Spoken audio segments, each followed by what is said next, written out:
On the top of the hill, between the winds, stood the mysterious estate of the bright moon, its towers caressed by a golden haze in the morning, and at night they became lanterns among the stars.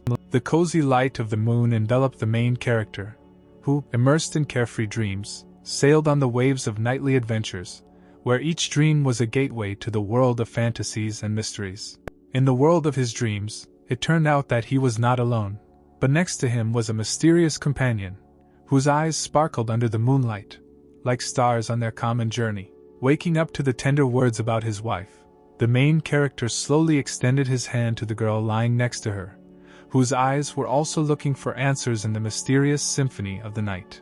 In the end, it turned out that the protagonist's sister, Jackson, was very frightened by the fact that her brother was molesting her, and her eyes reflected the anxiety awakened by the magic of the night.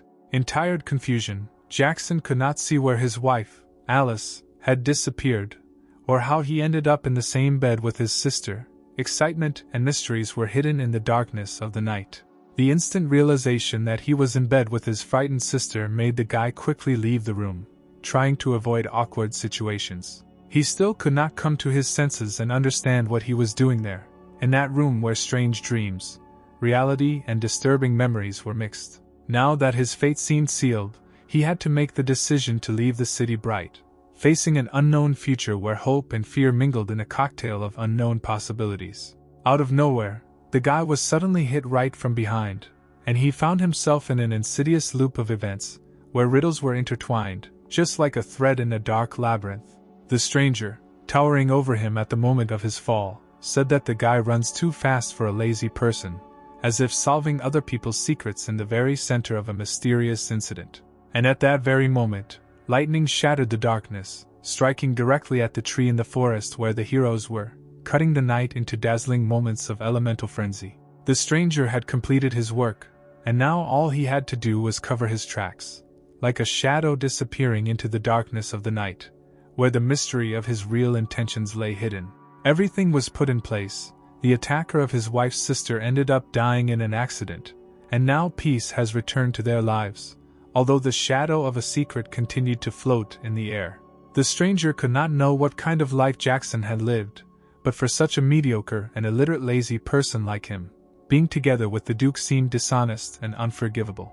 By his existence, he challenged the right of the legitimate heir to the throne, and therefore his sins were already attributed to him during his lifetime, as if a harbinger of dark changes.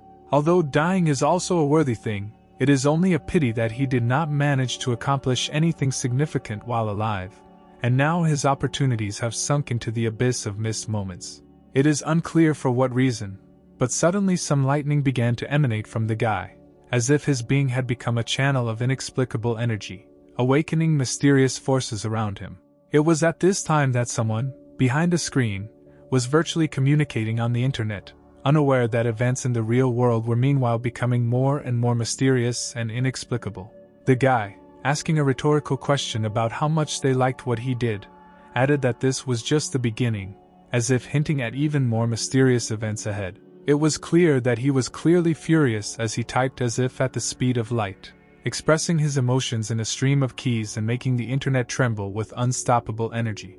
And so, out of nowhere, like ball lightning, it appeared right in his room, like a manifestation of mysterious energy in which lies the key to the solution. Of course, the guy was at a loss, unable to understand what was happening, and his soul was enveloped in a slight degree of fear of an inexplicable phenomenon. And what's more, after a few seconds, his body suddenly became paralyzed, as if it had succumbed to the influence of an invisible force, making the situation even more mysterious. And then, for some unknown reason, he began to literally disappear, as if his essence was dissolving in the ether of a mysterious incident.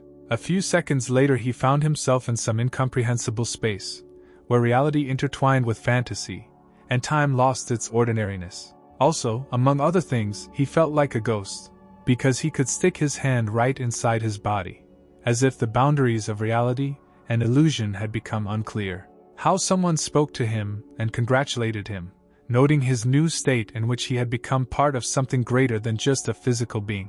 The voice announced that the Keyboard Warrior account had been successfully created, and if the necessary conditions were met, the corresponding functions would be unlocked, as if he had become part of the unusual world of his own virtual existence. The guy still couldn't understand what was happening, and now they were still talking about some kind of keyboard warrior, as if he had become part of an incredible journey in a world where reality and virtuality had merged into one. The voice said that to unlock the functions, it is necessary to collect 12 ancient scriptures of unknown lands, each description corresponding to the F1 F12 keys, and activate the corresponding function, providing the guy with a new and mysterious challenge. Finally, the voice only wished good luck to the keyboard warrior, as if opening the doors of virtual adventures and challenges for the guy. And a moment later the guy began to move, it is unclear in what direction, as if he had become a participant in a virtual journey into unknown regions. At this time, Jackson watched as two men discussed something, and one of them confidently stated that at the moment it was possible to exclude the version of murder, leaving behind an article of a mysterious mystery. This moment revived Jackson, and he stood up abruptly, as if awakening from a meditative confusion to take part in new events. Of course, everyone present was scared, because the solution to the mystery seemed so close. But at the same time it still remained charmingly mysterious. The guy could not understand why these people were dressed so strangely and spoke Chinese that was unfamiliar to him, as if suddenly finding themselves in a parallel reality, full of unknown traditions and mysterious customs. As it turned out, the guy who found himself in an incomprehensible space moved into Jackson's body, creating even more mysteries in this confusing story. At this time, one of the men noticed that the eldest sister from the Chu clan was coming, adding a new element of intrigue and tension to the whirlwind of events. When the main character noticed them, he was struck by their beauty, as if his mind was stunned and the roof was almost blown away by the contemplation of this sudden attractiveness. One of the girls said that if the lightning did not kill Jackson, it means that God decided not to accept such a scum like him, leaving him in a world of mysteries and trials.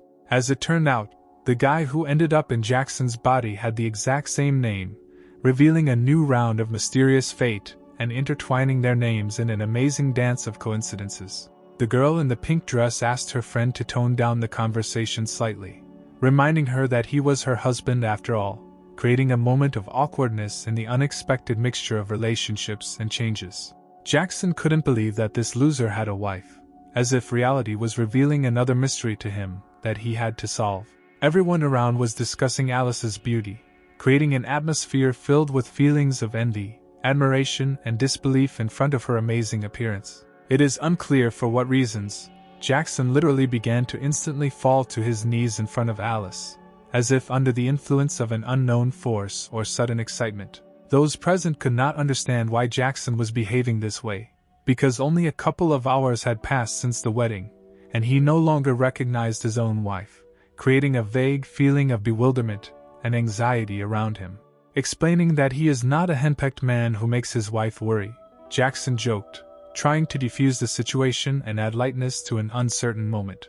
The girl quickly calmed the guy down, and reminded him not to let his hands go, because they were in the wrong position, creating a comic situation in a moment filled with unexpected funny nuances. Alice could not understand what experience he was talking about, because there seemed to be no problems or noticeable disagreements in their relationship.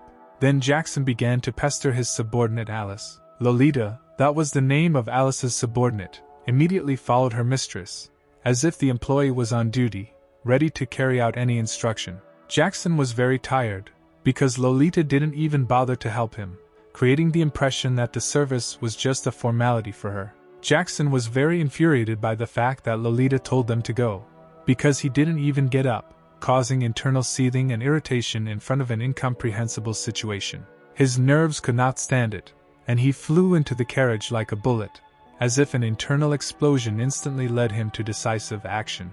Entering the carriage, he sat down on a comfortable sofa to rest, like a quiet oasis of calm in the turmoil of incomprehensible events. And right at that moment he smiled very much, looking at Alice, as if a bright and joyful mood had shone in his inner world. Alice told Lolita to let him stay in the carriage, as if showing care and attention to the tired Jackson, creating a moment of warmth in the situation. She asked Jackson to stop peeking, as if drawing his attention to the boundaries of his personal sphere and respect for privacy.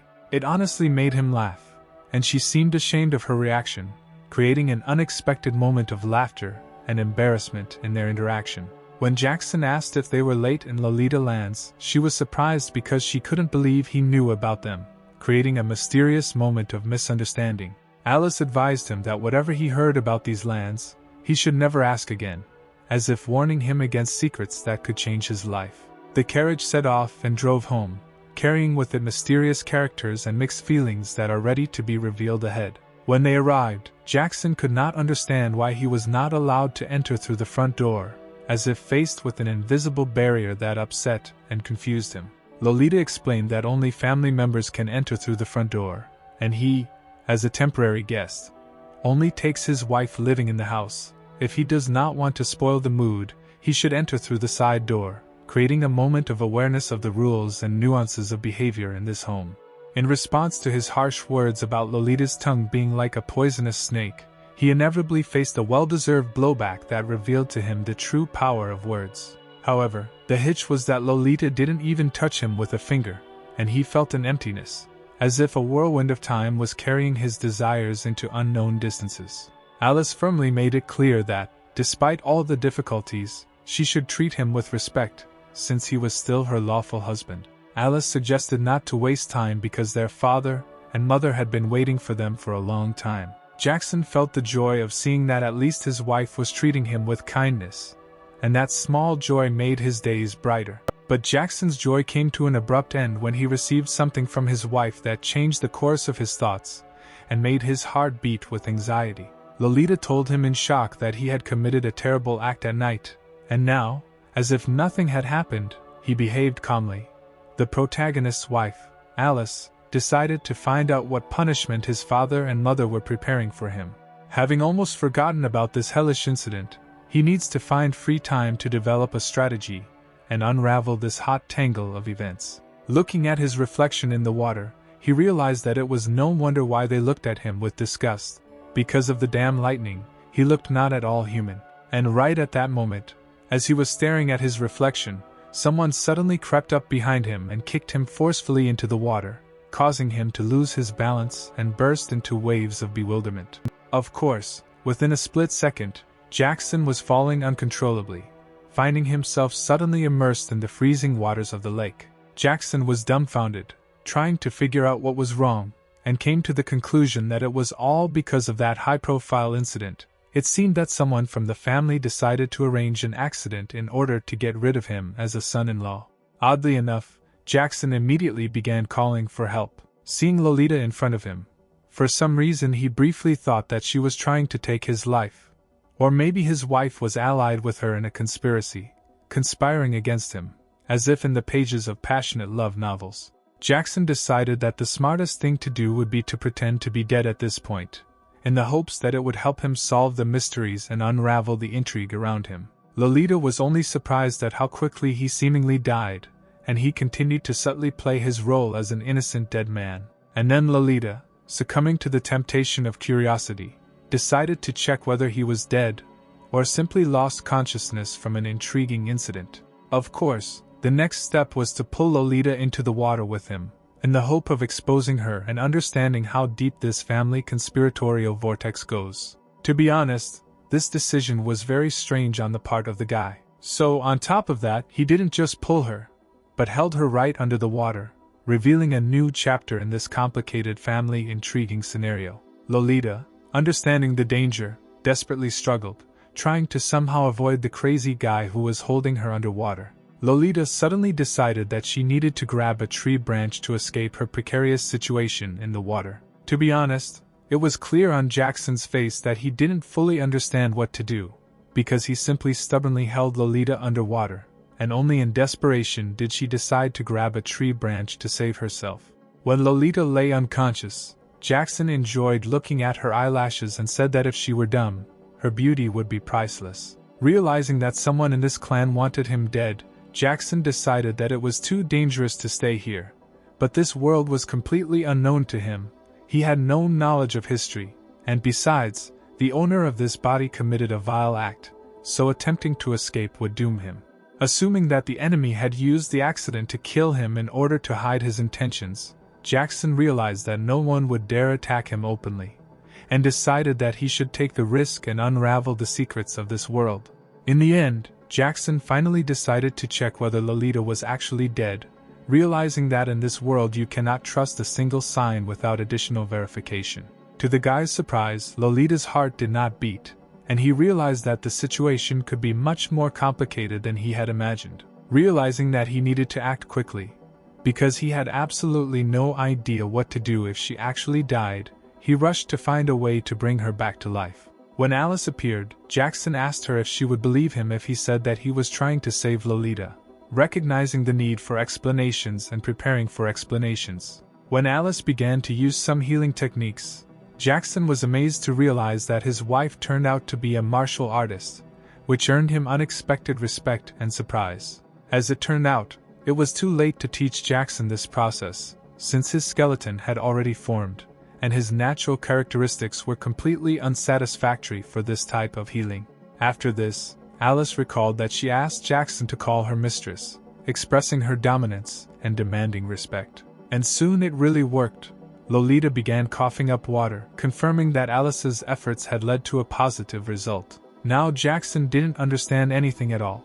Because if the maid didn't try to kill him, then who was behind all this? One way or another he shouldn't ruin his relationship with Alice or others. Alice asked Lolita if everything was as the guy told about the incident, trying to clarify the circumstances and find out the true picture of what happened. Standing up, Alice invited both of them, who were wet, to rinse off and change clothes, so that they could then start dinner, carefully providing comfort and care for them after the incident. When Jackson suggested that they have to change clothes together, this caused Lolita to become furious, expressed in her reaction to the proposal. At this time, for some reason, Jackson decided to eavesdrop on Alice's conversations, standing right next to the window, trying to catch what they were talking about.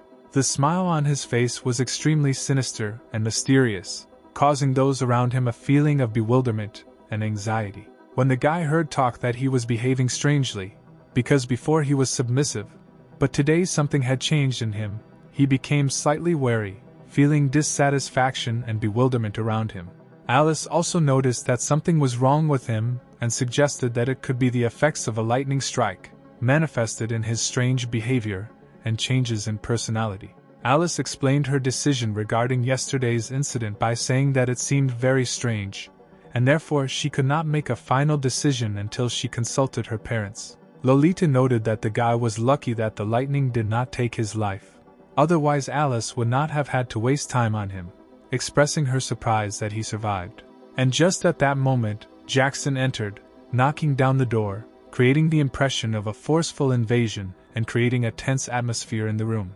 Yawning demonstratively in front of the girls, he noticed that it was dark and windy outside, and such weather always made him sleepy, adding a pinch of carelessness to his words. He explained his visit by saying that the husband and wife, in his opinion, should sleep together, creating an unexpected situation and leaving the girls in a state of embarrassment and bewilderment. And he instantly received a slap in the face from Alice, expressing her dissatisfaction and indignation at his unacceptable behavior. The blow was really strong, for the guy could not stand on his feet, emphasizing Alice's strength and determination in dealing with indecent behavior. Lolita laughed, and noticed that the guy was nothing if he even dared to dream of a night with their mistress, expressing his disdain and ridicule. Everything was clear to Jackson now, realizing that his actions had caused certain reactions in the girls, and he realized that he was facing consequences for his behavior. Realizing that the previous owner of this body had not maintained a close relationship with Alice, Jackson decided to develop a new strategy. While his so-called wife clearly did not want this information to spread, forcing him to reconsider his behavior and plans. To Alyssa's surprise, Jackson stood up abruptly and smiled mysteriously, suddenly changing his behavior and creating a mysterious impression. Unexpectedly for everyone, Jackson began to sharply shout that where had it been seen that a wife refused to sleep with her husband, creating an unexpected scandal and tension in the situation. Alice couldn't stand it and literally shut his mouth, telling him to shut up, interrupting his cries and trying to restore calm in the room. Jackson, to be honest, was a little nervous. He did not expect such a reaction and realized that his impulsive actions only aggravated the tension of the situation. The main character said that if she does not want to sleep with him, then how can there be any talk of any kind of relationship?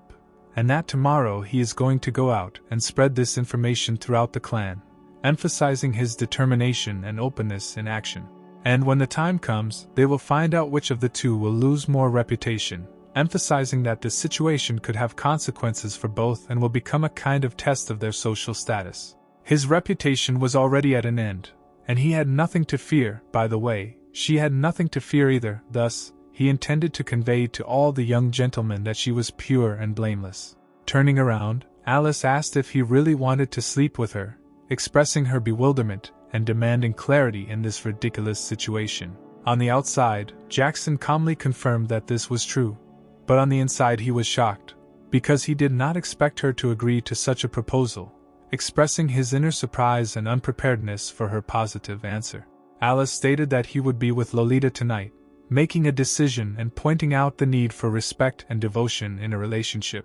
Of course, such news that the girl and the guy were in complete shock, causing surprise and unpreparedness for such a turn of events. Lolita decided to ask if Alice was joking, expressing her uncertainty and desire to understand how serious her words were. Alice asked what was the matter and if Lolita had any objections, showing interest and willingness to listen to her point of view. Alice said that today, while he was saving her, he probably managed to touch her wherever possible, adding that she is a concubine maid, and this is part of her duties, expressing irony and sarcasm. The protagonist felt incredibly confused when faced with the mysterious custom of sending another woman to bed with her husband, and his mind wove a puzzle of questions, revealing mystical traditions in which habits became alien and mysterious. Lolita suddenly burst into tears, admitting that she did not want to give up anything, and then added that Alice seemed to be being too kind to her, causing her to cry with mixed feelings. Jackson, who decided that the girl's lack of embarrassment could be his advantage, decided to support their game and see which of them would give up first, since the ears had not made a bet here. While Jackson played his game, Alice was lost in thought about who in their clan could be a spy, and prayed with horror that it was not Lolita. The guy looked dead, and the reasons for this condition remained mysterious, creating a fog of misunderstanding around what could have led him to such a depressing state. Lolita expressed the opinion that she had always considered the guy worthless, but now realized that, apparently, she overestimated him, underestimating his actions and qualities. It suddenly became clear that Jackson seemed to be more than just a man, calling into question the idea of his gender and adding to the mystery of his personality. The main character, naturally, found himself in complete misunderstanding, unable to understand what was happening and why these events were developing with him in the leading role. Jackson walked out into the street naked, causing mixed reactions from those around him and leaving behind a whirlwind of questions about his strange act. It didn't matter to him how difficult the level in the game was, he would definitely find a way out, but what he needed to do remained a mystery hanging in the air. He believed that if he died it would be the end of the world, convinced that things couldn't get any worse. Approaching from behind, the man said that his impotence was caused by a prohibition spell cast by other people. It was terrible, but, according to him, it could be corrected.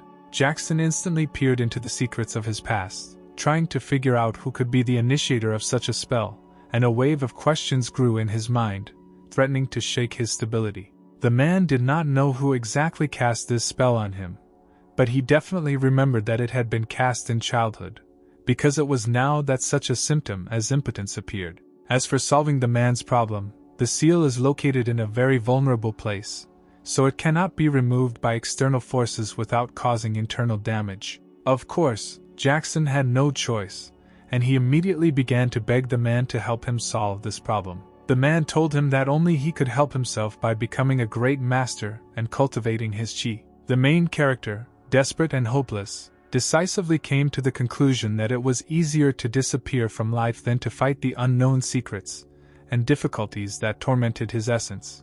But the man asked him not to rush, claiming that the guy has one method that will suit him. This method, although a little strange, involves enduring the beatings. The more serious the beatings, the easier it will be to make a breakthrough.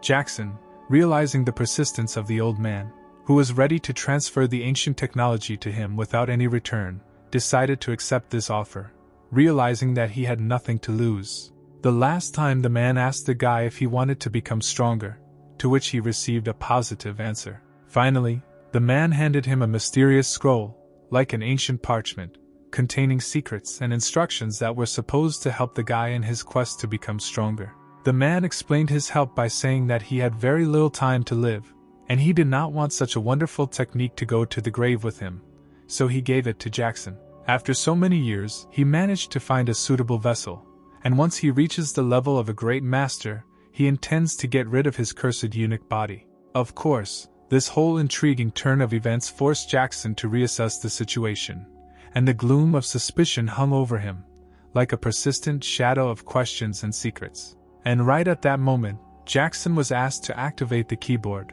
as if opening up a new path for him in this mysterious story. When he gave a positive answer, the scroll he received began to be rapidly absorbed, as if revealing a new stage of the mysterious process. Corresponding to the absorption of the scroll, the keyboard began to merge, creating the impression that they were interacting in an amazing tandem, opening up unexpected vistas for Jackson.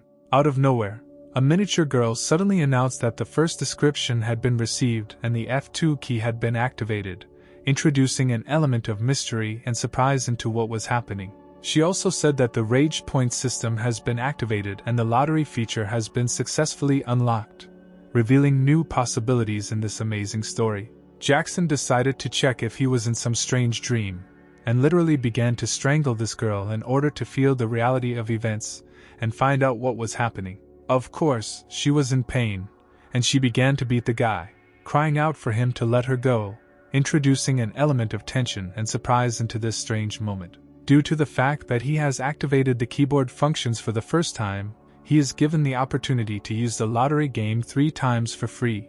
The probability of winning prizes will be high, and their rank will be unlimited. Of course, Jackson was delighted with such a gift, especially considering that he was new to this strange world of possibilities and secrets. Using an item from the lottery, Jackson transformed the pain from the rich woman into pleasure, although the damage level remained unchanged. However, with fatal damage, the blocking effect took effect when the last drop of blood was spilled. The main character decided that he wanted to try his luck in the lottery again. On his second attempt at the lottery, the protagonist has much better luck when he ends up with a poison dagger, adding an element of danger and mystery to his adventures. To be fair, the girl laughed when the guy suggested that this poison dagger was the 999th option, adding a fun twist to the plot. She laughed when the guy suggested that the dagger with poison had 999 options, and then began to tell that this dagger was cursed. Once in a battle, someone mechanically licked it, and that person died instantly. It was enough to receive the slightest wound from this dagger to die. Demonstratively showing that the guy was going to lick the dagger, he asked what kind of fool would agree to such a reckless action. But suddenly Jackson realized that he had almost licked this dagger, which added urgency and danger to the situation. Having received such an unusual gift, the main character decided that he wanted to try his luck in the lottery again. Unfortunately, the guy found out that his free lottery was completed, which caused disappointment and added a note of surprise to the turn of events. Jackson felt an inner rage because he wanted so badly to play the lottery again. Jackson couldn't understand why he didn't have any rage points, because he believed that Lolita must be the source of accumulating these points. And then at one moment the realization of something important came to him, as if the solution began to become clearer in his mind. He realized that he had just allowed the system to absorb the scroll, and now his little friend's happiness became meaningless, and all previous efforts became meaningless in his eyes. But then some kind of realization came to the guy again, as if a new ray of light had penetrated the darkness of his thoughts. He began to press the keys and cry out, demanding relief from impotence, as if trying to find a solution to his personal problems in this unusual world. As it turned out, an ancient description opened before the guy, providing him with new knowledge and possibly answers to his tormenting questions. He was informed that his body had absorbed the original chi, and this was the cultivation system in this world, revealing to him new aspects of the nature of his existence. He was informed that his body had absorbed the original chi, and this was the cultivation system in this world, revealing to him new aspects of the nature of his existence. And opposite this internal energy, for unknown reasons, Jackson decisively hit the tree standing next to him, as if splashing out his new strength. However, after a split second, he screamed, experiencing acute pain, as if his action, despite the energy, led to unexpected consequences. Afterwards, he repeated several times that it hurt like hell, realizing that his energy may be powerful, but not limitless in its defense. Still, he agreed that this system was somewhat useful, as it reflected his cultivation level, giving him some control over the process of his internal development. However, this seemingly insignificant method does require patience and perseverance in the face of pain and difficulty. Having tried to deliberately harm himself several times, Jackson discovered that the result was weak. The golden-colored energy practically did not increase. Apparently, he was consciously preparing for pain, and his body was already at the subconscious level ready to accept the energy. It seems that the masochistic method is doomed to failure. Right at that moment, a red-haired girl burst into the room, suddenly appearing and disturbing Jackson's peace. With surprise, the guy asked if she was his wife's sister, trying to unravel the mystery of this girl who had suddenly appeared. The girl was seething with indignation, unable to find an explanation for why Alice had not yet punished him, and her eyes sparkled with the fire of misunderstanding. Jackson completely ignored her words, enraptured by her charm and cuteness despite her indignation and irritation. Charlotte, who turned out to be the girl's name, poured out 10 points of her indignation on the guy, while he, perhaps, only caught the beauty of her name. He was really shocked that he received these glasses. The girl's temper gave the impression that he did not have to restrain himself and avoid being overly cautious in their interactions. Jackson wondered, puzzled, why Charlotte was hesitant to change her name when he felt it would be entirely justifiable. It turned out that the girl was striving to change her name, but faced resistance from her parents, like her sister, who, ignoring the opinions of others, still fulfilled her desire. Charlotte did not come for friendly conversations. Her intention was to end misunderstandings and settle scores, which created tension in the air. The girl was furiously outraged that the guy was belittling the seriousness of the situation, calling it a misunderstanding, while he unceremoniously invaded her personal space. Jackson was surprised why she did not stop his act and did not call the guards. In addition, he claimed that he was not interested in her because he considered her too young. Jackson was surprised why she didn't stop him and call the guards. He also stated that he was not interested in her because he considered her too young. Hearing that the girl had small fists, Jackson prepared himself to withstand the blows from those small, but probably determined fists. However, having felt the moment of the blow, he suddenly realized that he was mistaken, and instead of the expected aggression, he saw in her gesture a different expression of the inevitability of his guilt. The blow was so strong that the guy literally slammed into the floor. His body instantly submitted to the force of the blow, creating the image of an unfortunate fall. Jackson couldn't figure out what had just happened, his mind feeling hazy in the confusion of the mysterious event. Charlotte, with a sarcastic grin, asked what he imagined, as if mocking his arrogance and conceit. Then, she whistled sharply, as if summoning an unknown force, and at that moment Jackson realized that the situation had become even more mysterious and tense. He became curious as to what kind of man would agree to this girl being called a sycophant, and a shadow of doubt arose in his mind about her strange preferences. As it turned out, the sycophant was not a male figure, but a giant dog, which led to embarrassment and a surprised look from Jackson. Just like its owner, the giant dog was enraged, and its anger was as obvious as the girl's. Having no other option, Jackson simply decided to run away, leaving behind only traces of an unexpected and ridiculous adventure. While the girl was helping the giant dog, she ordered Jackson to jump over the table, creating a scene where chaos and comedy were intertwined. In the soul of the main character there was a glimmer of hope for the opportunity to break away from the dog and avoid the protracted scenario of this ridiculous event. And then, the moment came when the dog finally made up his mind and rushed at the guy, suddenly turning the scene into a tense moment of action. Here Jackson thought it was all over, waiting for the dog's inevitable attack, filling the air with a feeling of helplessness. But at that moment he remembered the keyboard and began to press the B key, trying to find a way out or an answer to an old situation. It was at this moment that unimaginable things began to happen. Mysterious forces penetrated the scene, raising additional questions to the already unusual situation. And literally a split second after that, the attack was not carried out by the dog, but by Jackson himself, creating a complete revolution in the script, leaving everyone in bewilderment. Charlotte couldn't believe it. The sycophant died unexpectedly, and it left her bewildered and shocked. Jackson was happy at that moment, because he managed to unexpectedly kill the dog, and this brought him some satisfaction after a tense conflict. Of course, the girl was not in a good mood and warned that she was going to take revenge for the sycophant, filling the air with a new wave of tension. And at that very moment she hit the guy with a whip, turning a moment of joy from victory into a wave of pain and surprise. The girl who gave her the lament whip used it to hit the guy, and now his pain increased 10 times, showing that not everyone is able to withstand such a test. The main character could not understand why he had such a depressing fate. The need to endure pain in order to advance to the next level remained a mystery to him. Charlotte invited the guy to make a bet.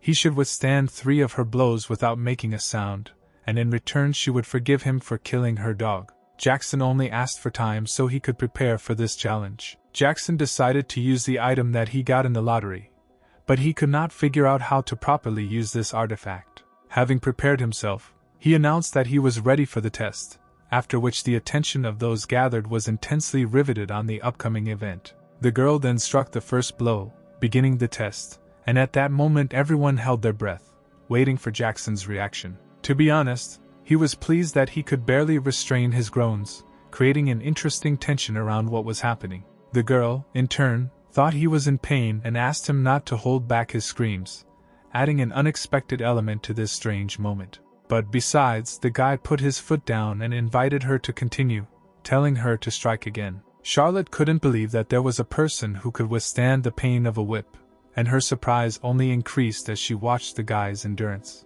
But Jackson really felt indescribable satisfaction from all this, creating unpredictable dynamics in what was happening. Charlotte was already considering the fact that her whip was seemingly broken when faced with an unexpected turn of events. Standing up, Jackson asked if he really had one, leaving a questioning tension in the air. Charlotte asked to have the whip tested on her, creating a twist where she herself became the subject of the test. Jackson was surprised that she allowed the whip to be tested on her, adding an unexpected twist to their encounter. Jackson only asked to hold on tighter, emphasizing his readiness for a new test, which could be a continuation of their strange duel. Here Charlotte learned from her own experience that the whip was fully functional, adding to the mystery of the outcome of this unusual scene. The girl did not understand why the guy did not utter a single cry, which caused her surprise and bewilderment at this unexpected stamina. Lolita believed that with such wounds the guy would not survive, and would prefer that he die at the hands of the young mistress. If it acts on its own, traces may remain. In complete darkness, illuminated by a single candle, Lolita wrote some kind of letter, creating a mysterious atmosphere around her actions. In complete darkness, by the light of a single candle, Lolita wrote a letter to the young master in which she assured him of her innocence before Alice, promised to eliminate Jackson, anticipating good news in the near future, but acknowledged the emergence of doubts and insisted that he begin the task as soon as possible.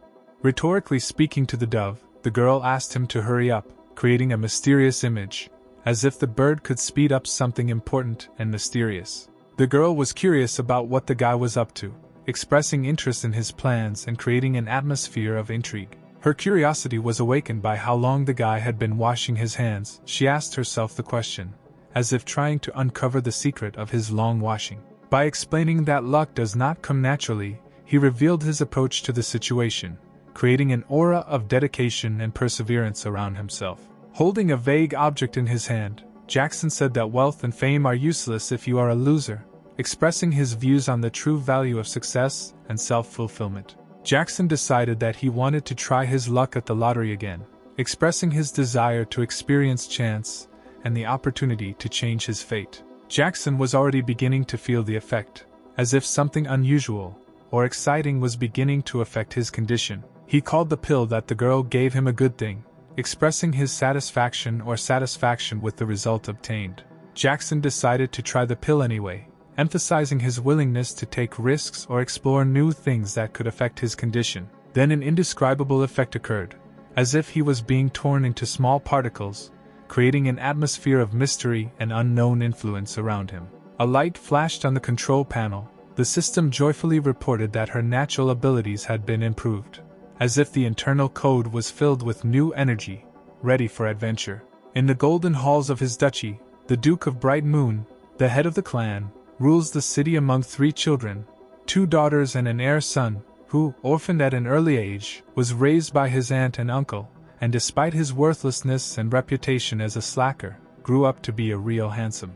Jackson wondered why the richest Bright Moon duchy took him, such a nonentity, as a son-in-law. I couldn't help but think that this was part of some secret plan.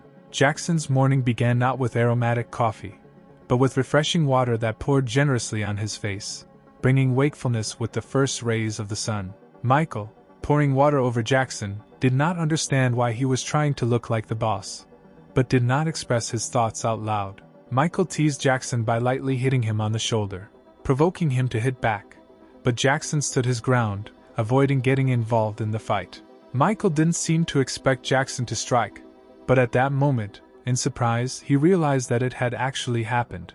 After this, Michael, angry, made a threat, promising to give Jackson hell and even threatening to kill him. At just the right moment, the commander entered the room, breaking up a tense moment that could have led to further conflicts. Michael, as if carefully explaining to the commander that he had woken up the guy, suddenly hit him right in the face, accompanying this gesture by breaking his nose. To be honest, the commander was amazed that the guy survived despite the severe whip wounds that became apparent during the incident. The commander ordered his subordinates to bring a stretcher for the young master, showing concern for his condition after the unexpected incident. At this time, Jackson defiantly made sounds of pain, emphasizing the severity of the injuries he received in front of the attentive gaze of others. Within seconds, Jackson was lying on a stretcher, confirming the seriousness of his condition and his readiness to receive emergency medical attention. Lucy was present in the room, and Jackson immediately noticed that the depravity of this girl was an integral feature that did not escape his attention. Lucy, with an attentive look, inquired of Jackson if he knew exactly why he was in this place, and what led to his unpleasant situation. He said, as if with pride, that, of course, he knew, because he had managed to get into bed with his wife's sister. The girl flushed with rage, not understanding how he dared to speak to her in such a smug tone, distorting her patience to the limit. He, realizing his cruelty, understood that he deserved punishment, and the young lady, sharing his repentance, personally used the whip, after which he received her forgiveness. Lucy's husband suggested dropping the case, given that Charlotte had already personally punished him for his action. Their brother said that there were already many rumors about how this boy managed to win both sisters. Their clan had always been famous for its severity, and if they did not take decisive action now, it would not only set a bad example for the younger generation, but also harm the reputation of the clan. The man stated that he believed Charlotte, claiming that nothing happened between her and the guy, but admitted that the other clans likely wouldn't trust that claim so easily. The father was furious when Charlotte came to them and demanded that they leave their house immediately. The mother begged the girl not to listen to her father and to share with her the details of what happened. She told her mother how it all happened, confirming that she had used the whip on the guy last night because of his actions. Even in the midst of her sadistic nature, the girl emphasized that despite everything, she remains true to her word and principles. The man told his niece that she was still too young, and her reputation as an unmarried girl was extremely important to the reputation of their clan. Alice expressed surprise, wondering how her husband could endure such a thing, considering that the whip increased the pain tenfold. The man, being furious, noticed that everyone knew about the power of the whip, and expressed fear that no one present would be able to withstand 8 blows, and he was curious how the guy managed it. Michael, whose nose Jackson struck, once again emphasized that he received the injury from the guy. Now everything became clear to the man. Jackson took advantage of Charlotte's kindness. He emphasized that she seemed to show mercy because of her kind heart when she punished him. The man hoped that his brother would punish him properly.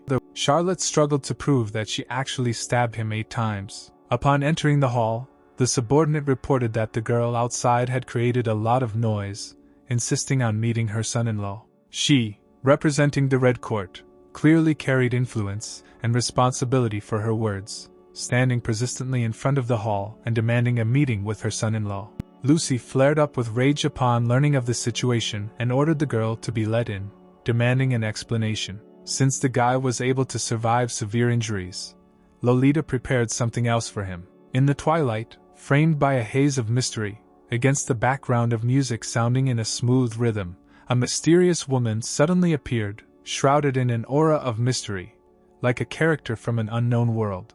In a whirlwind of fate, realization pierced her like an instant ray of light in a dark room. She realized that the magic of the night had led her to him, the one she was looking for.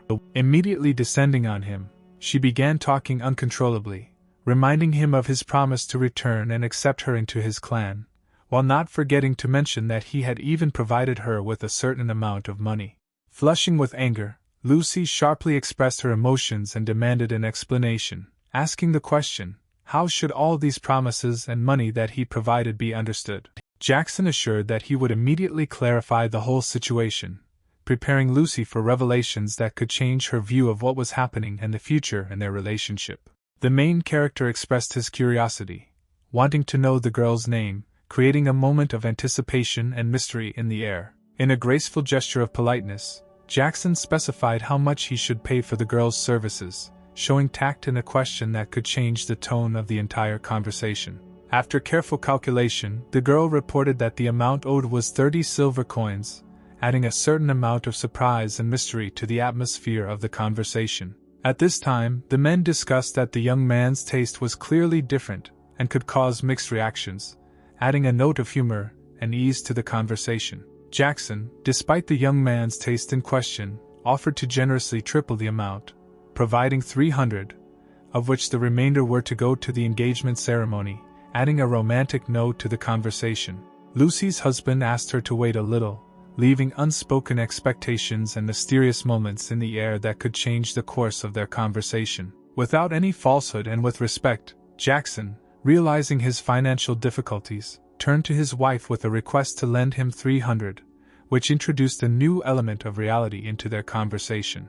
Lolita, addressing everyone present, could not imagine how everyone could so easily accept the fact that Alice agreed to the proposal, creating a degree of bewilderment and intrigue in their discussion. Jackson began his story by sharing the story of how his former concubine could not stand the difficulties in the military camp and ran away, but expressed confidence that Alice would be able to cope with the tasks assigned to her.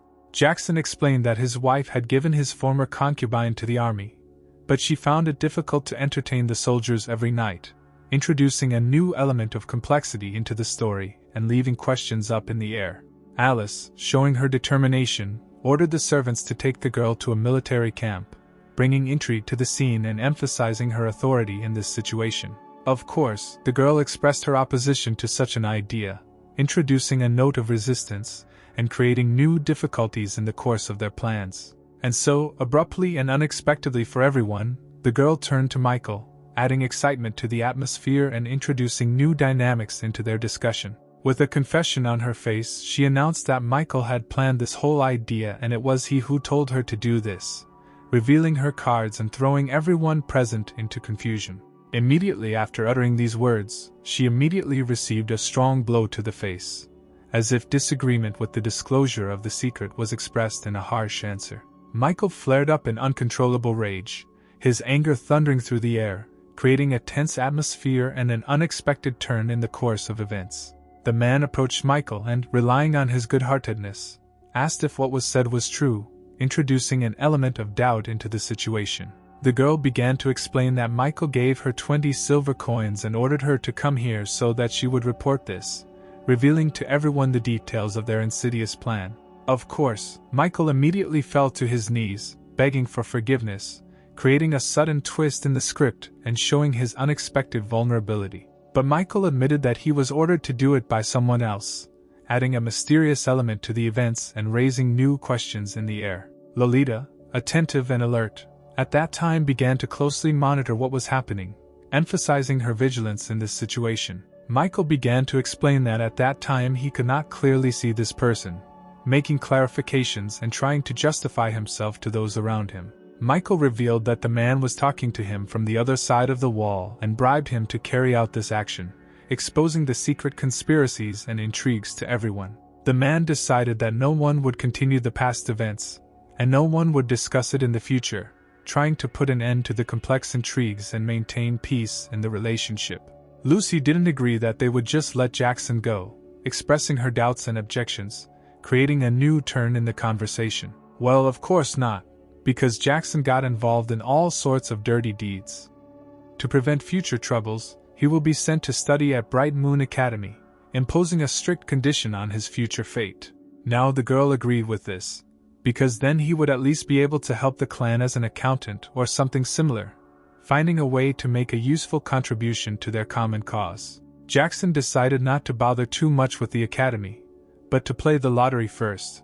He did not even expect that he would accumulate 1646 rage points, opening up new opportunities and turning the plot in an unexpected direction. Suddenly, Charlotte ran up to him with a storm of joy, adding a touch of surprise and possible fun in the upcoming events to the plot. He couldn't understand what she was doing here, and confusion flashed in his eyes, confronting him with a new secret or twist in their plot. To the surprise of perhaps the guy himself, she came to apologize, creating a sudden resolution and trying to restore peace in their relationship. According to their argument, she decided to forget about what happened that night.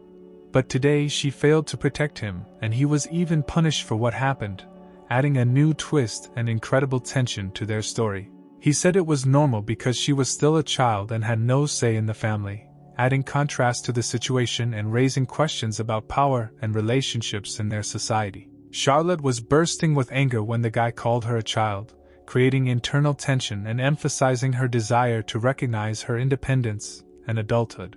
In the future, when he got to the academy, the girl promised to protect him if anyone tried to bully him. He just had to tell her, adding a new element of support and protection to their relationship. A few minutes later, Jackson suddenly and very loudly sneezed, creating a sudden comic moment that added lightness to their surroundings. He won a lottery bottle of poison that can cause everyone within a small area to become paralyzed and powerless, adding an element of intrigue and danger to the plot. At this time, a stranger ran up to the guy, creating uncertainty and mystery in their communication, which could affect the course of events. He then asked if the guy had a cold and offered him thicker clothes, showing concern and creating additional opportunities for the plot to develop. As it turned out, it was his servant and fellow student, revealing an unexpected connection and adding an element of intimacy and support to their relationship. Jackson once again asked to repeat what the guy called him, showing interest and possible misunderstanding in connection with what had happened. And, following Jackson's instructions, the guy called him Young Master 150 more times, creating a comic scene and playing with the circumstances. Jackson decided to ask the guy's name, introducing a new element of curiosity and a hint of the future into their conversation. The guy introduced himself as Jason, completing the introduction of his own identity, and creating a new dynamic in their dialogue. This name, which the old gentleman gave him, introduced an element of mystery and raised questions about the connections between Jason and previous events. Jackson asked Jason if he knew why he was chosen as a son-in-law, adding new notes of intrigue and development to the plot of their relationship. He thought that if Alice chose him, then he could rule out the possibility of murderous intent due to an arranged marriage. But this girl was not blind. She must have fallen in love with his handsome appearance and wanted to taste his body. Jackson then inquired about Charlotte, adding a new element of curiosity and tension to their conversation. As it turns out, Charlotte was picked up off the street 3 or 4 years ago, revealing yet another mystery and adding complexity to their story. As it turned out, there were no craftsmen in the city at all, emphasizing the unusual and difficult conditions in which the characters had to operate. Jackson was very surprised that there was not a single master in the city, expressing his amazement and creating a riddle that would need to be solved later. Then, for some unknown reason, the main character became interested in whether there was a miracle doctor in the city, known throughout the world, introducing a mysterious element of research into the course of the plot. Jason revealed that there was a divine physician in the city, the most skilled doctor in the entire city, adding an element of supernaturalism and intrigue to the medical aspect of their story. Jackson then stood up abruptly and told the guy to lead him to this divine doctor, creating a new twist in the plot and taking the action into unknown places. Jason reported that the doctor charges 100 silver for the registration fee, which introduced an element of financial interaction and possible difficulties for Jackson.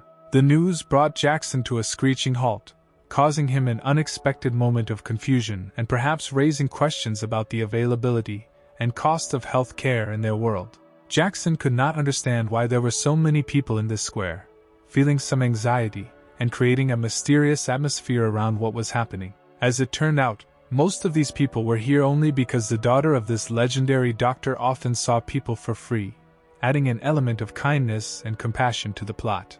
It seemed to Jackson that Jason had seen very few beautiful women in his entire life, and he might have found the female gorilla extremely beautiful, creating a comic moment and emphasizing his inexperience in matters of attractiveness. Apparently, a girl in stockings began to approach people in the square, attracting the attention of others and creating an unexpected element of sexuality in the atmosphere.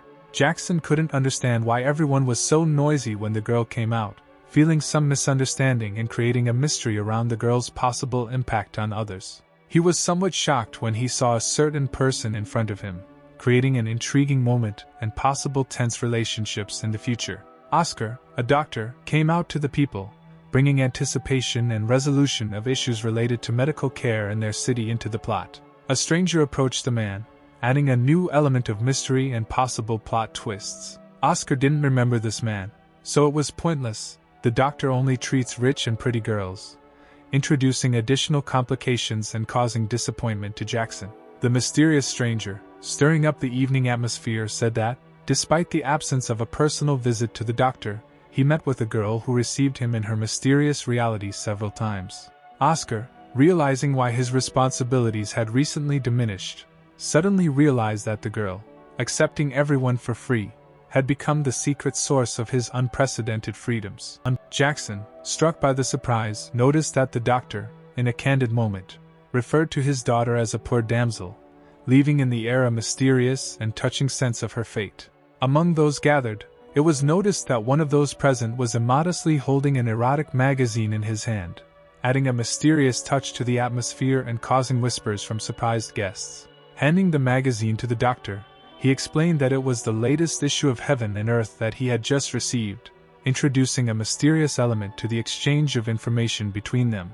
Oscar assured that the man might well appear, adding that he himself would come later, shrouding the upcoming meeting in mystery and unknown expectations. Jackson entered with determination, only regretting that he did not know the art of drawing, because the inner flame demanded expression through a skill that he did not have. Oscar justified his action by arguing that a man who seemed completely healthy could get advice by offering 100 silver, thereby opening the door to a world of mysterious trades and unpredictable agreements. Jackson was filled with nerves from this doctor, and his patience was running out, leaving an unprecedented tense moment in the air, like a light veil of mystery. Having revealed the secret, it became known that several years ago, desperate attempts to use force on Jackson were brutally suppressed by the doctor, leaving a trail of dilapidated victims. Jackson could not grasp the reason for the guy's tediousness, and wondered, is it really that it is so impossible to complete the doctor's task, which leads to such indifferent behavior? Jason explained that Jackson was only partially aware, not having learned all the details that contributed to his assessment of the guy as boring. Jackson noted that if Jason returned, he would remain for a while, leaving a mysterious anticipation in the air about possible events and plot developments. Finally, Jackson made the decision to engage in conversation with the doctor, determined to unravel the mysteries that shrouded their meeting and opening a new chapter of unknown events. Jackson finally dared to ask what would happen if he completed the task, but the doctor was powerless to cure him, introducing a note of foreboding and uncertainty into the conversation. The doctor noted that if a guy is silent about his impotence, then it is considered an incurable disease, which introduced a shade of dark mystery and seriousness into the conversation. Jackson, having decided that he would carry out the task, expressed his readiness and asked where the jackals could be found, injecting an aura of adventure and determination into the conversation.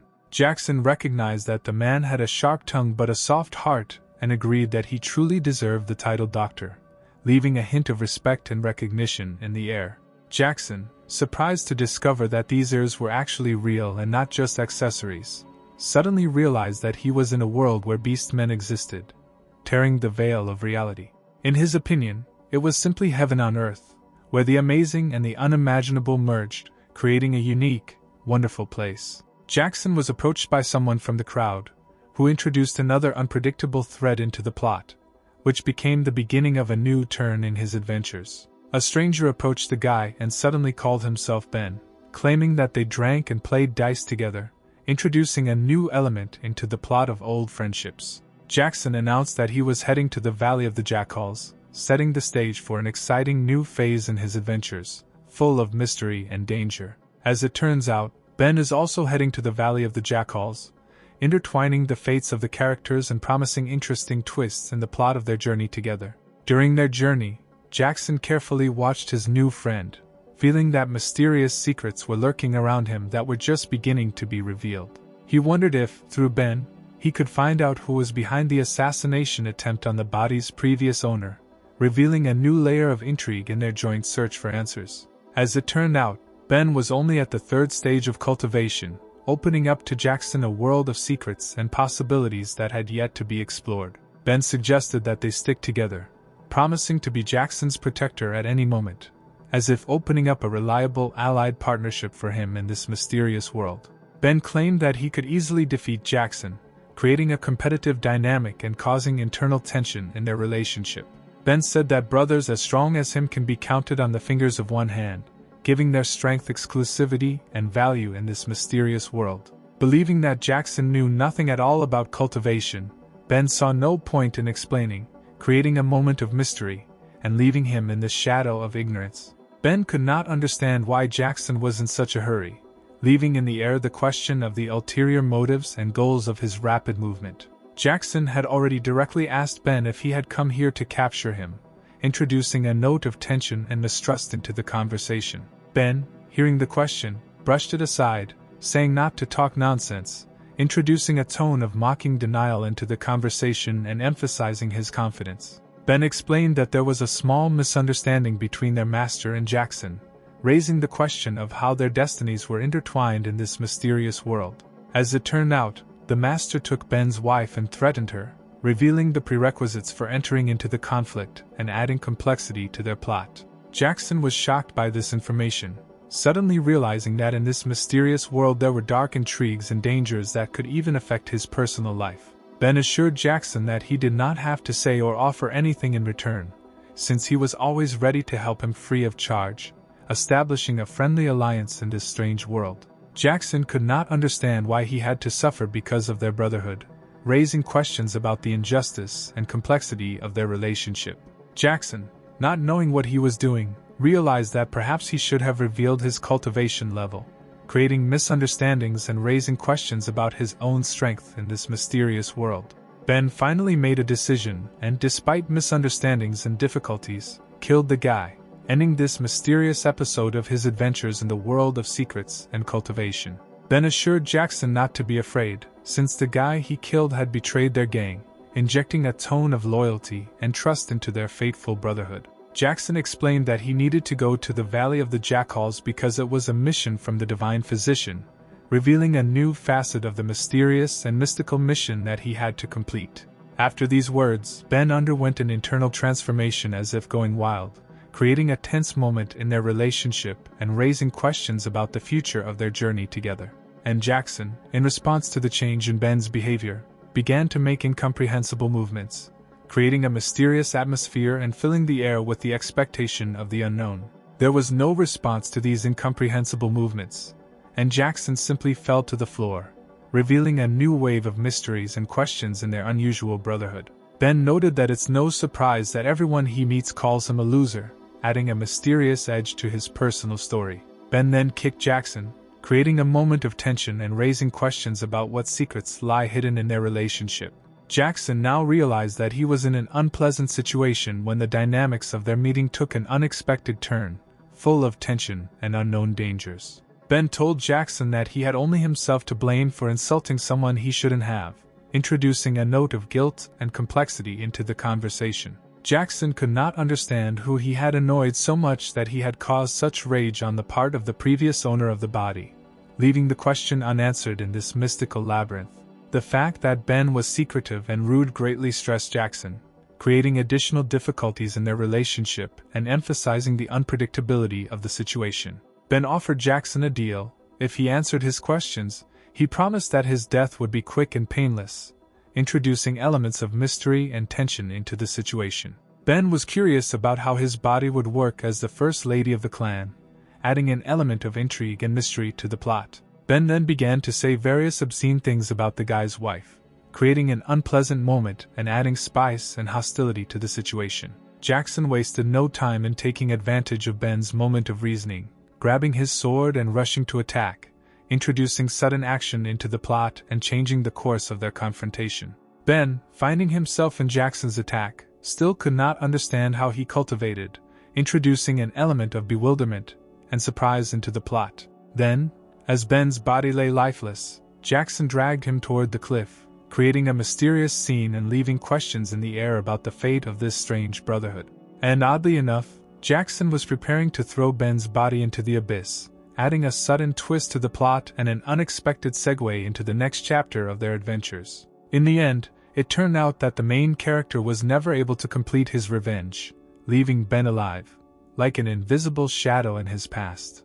With a grin on his face, Jackson asked if he had woken up, as if waiting to meet the moment when the secret would be revealed to him. Ben flared up with anger, not catching how the guy dared to attack him, his mind in a storm of bewilderment, like an endless ocean, trying to understand this unexpected outburst of aggression. Jackson suggested that he remain still, as if anticipating the dark vortex, but it was best to admit that his intentions extended to the desire to take life. After mentioning that sect master Ben dictated all the instructions, Jackson instantly plunged into studying every detail of this figure, as if revealing the mysterious pages of fate.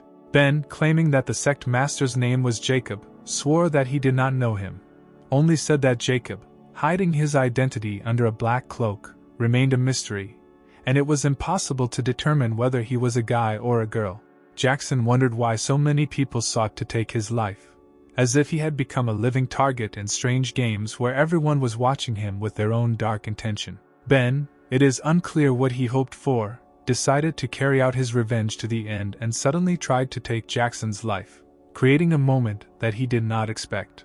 Deftly grabbing a stone that lay not far from him, Jackson threw it in Ben's direction, like a meteor trying to throw ominous intent out of its trajectory. Ben was not destined for luck, and he fell miserably in the face of the jackals, as if becoming prey in an endless wasteland, where the through howl of insatiable predators sounded. Jackson calmly asked not to worry, assuring that he would definitely find out who was trying to take his life, and those who sent them would pay the bill. At this time, the warning system steadily informed Jackson that his body had received many threats that required immediate cleansing and vigilance. In 4,000 spins, Jackson received only 5 pills, and the remaining 3,020 rage points would have forced him to save money if he knew in advance how things would turn out. Jackson wondered if these pills had any other uses, such as increasing strength, luck, or something similar, trying to unlock the full potential of the resources obtained. The protagonist was wondering whether to eat all 5 pills in one go and see if the effects would double, creating an unexpected surge of power and impact. Jackson couldn't imagine the waterfall that would flow from him.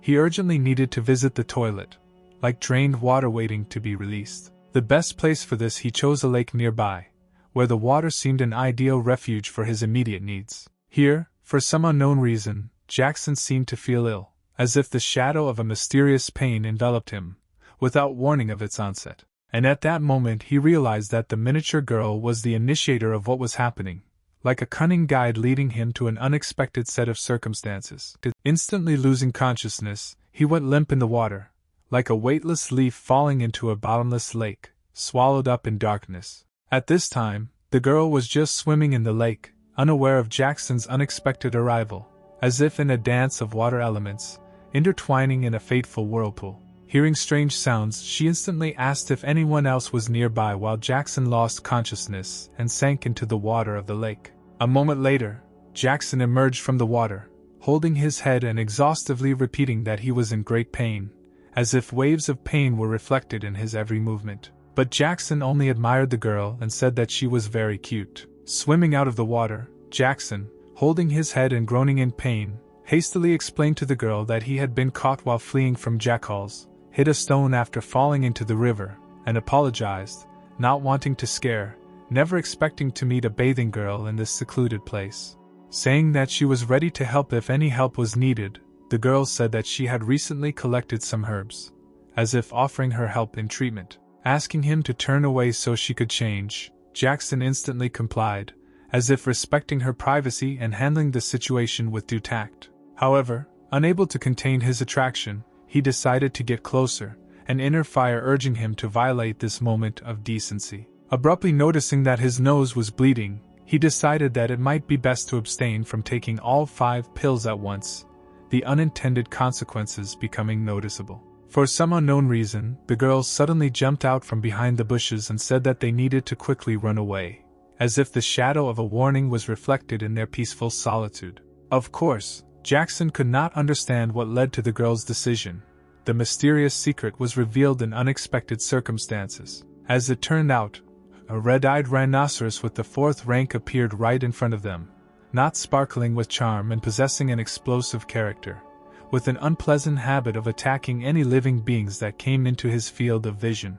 The girl warned the guy that this rhinoceros was pursuing them, an ominous threat not too far away from their heels. During this conversation, Jackson couldn't help but get distracted, fixing his gaze on the girl's breasts, admitting that the uncontrollable attraction was preventing him from fully concentrating on a serious conversation. Retreating from the massive stone, they did not count on the fact that this would be able to prevent the attack of the beast, realizing that the situation required more decisive action. Unfortunately, the rhinoceros did not even feel the impact of the stone, simply moving it out of the way, as if the mighty force of its movement did not give in to anything. It is unclear for what reason, the rhino suddenly calmed down and stopped, as if a sudden stop forced him to stop the chase. The girl turned out to be a real cunning one.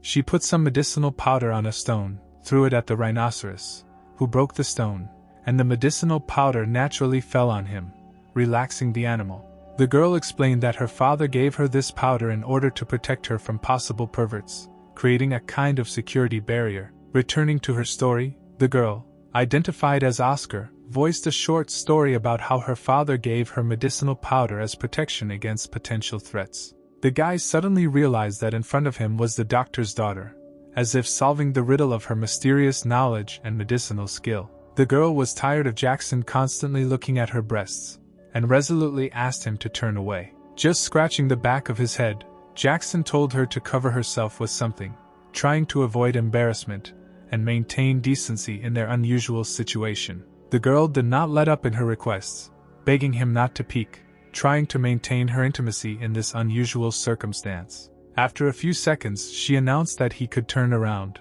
as if to confirm that her requests had been heard and to ensure that he could regain his comfort in communication. She expressed surprise that Jackson, who did not know martial arts, decided to go after the jackals, trying to unravel the reason for his unusual choice in this confrontation. Having learned that he was following high-level, restless jackals, the girl was surprised, realizing that these animals were capable of tearing him to pieces, as if meeting them portended danger.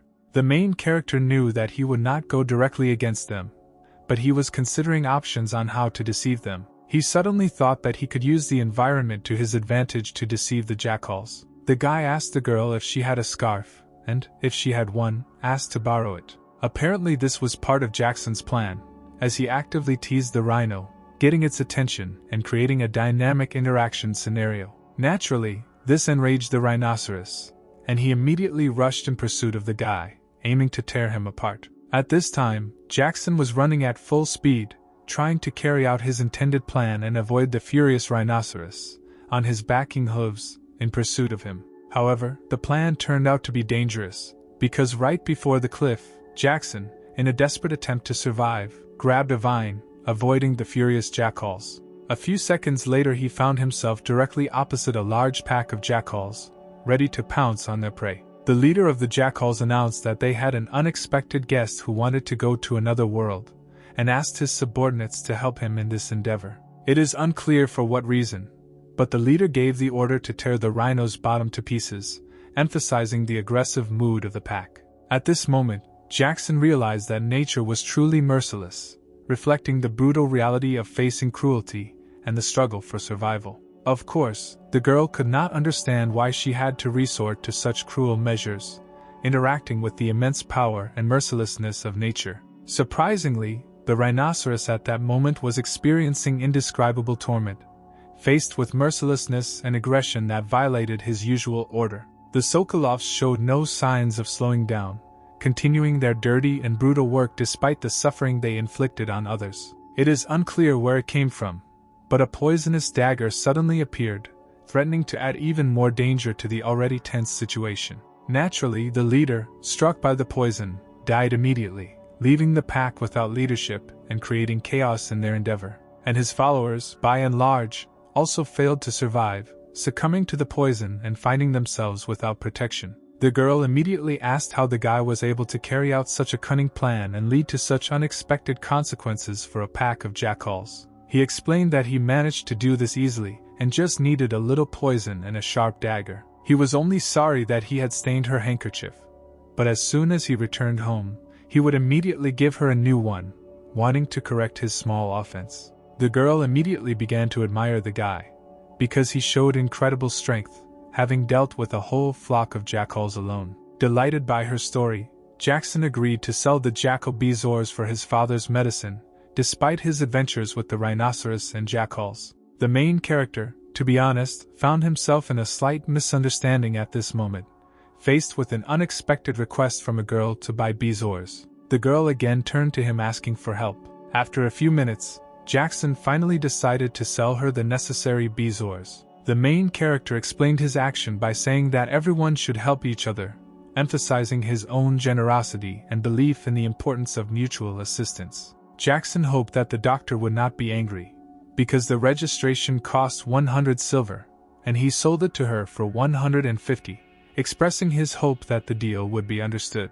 When the guy was about to leave, the girl abruptly stopped him, creating a moment of mystery and interest. The girl thanked Jackson for his help and invited him to join her, assuring that her father would definitely be able to help him solve the problem. Jackson asked Grace if she had heard anything about it. Thanks to his increase in rank, he can now clearly hear all the sounds around him, which is a magnificent achievement. Hearing footsteps, he ordered them to hide, inquiring about possible danger. At this time, a certain stranger attacked the very carriage from which the main character heard the noise, creating a tense situation. The man asked if they thought they could escape, emphasizing the inevitability of the situation. His sincere wish was that no one else from Black Wind Village would be left alive, expressing his determination and vengeful intent. Within minutes, the carriage guards were gone, and their opponent continued to demonstrate his ruthless efficiency. He stated that the former First Beauty had to live a little longer, since he needed to give his brother the opportunity to have a good time with her,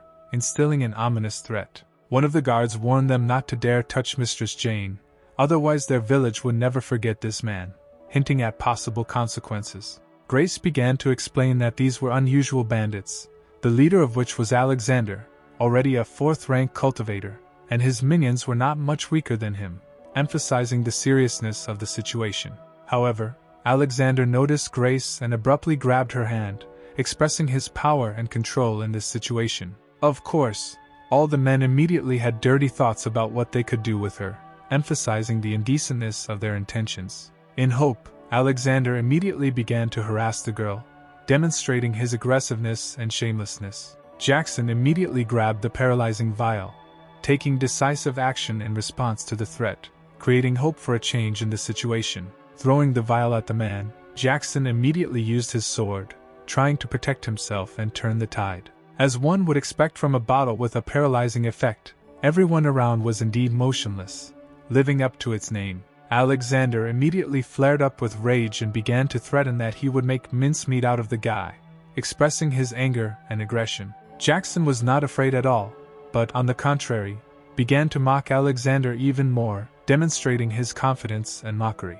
Jackson began to taunt the man, telling him to stand up and not even resist, emphasizing his superiority and dominance in the situation. Alexander's rage points instantly jumped up after such ridicule, expressing his flaring rage and indignation. Since Jackson used a whole bottle of paralyzing effects, they were obliged to replenish his spent rage points, creating a kind of balance in the situation. The guard expressed gratitude to Jackson for his assistance, recognizing his contribution to changing the course of events. Jackson simply replied that you can't put a thank you in your pocket, demonstrating his unwillingness to formalize and preference for practical gratitude. The guy apologized to Jackson and admitted that he simply did not know what to expect from their hero, expressing his confusion and uncertainty. Jackson asked if he could ask something from an ordinary guard, who, according to him, solves absolutely nothing, expressing his irony and skepticism. Deciding that it was better for him to turn to Jane, the one who could actually solve something,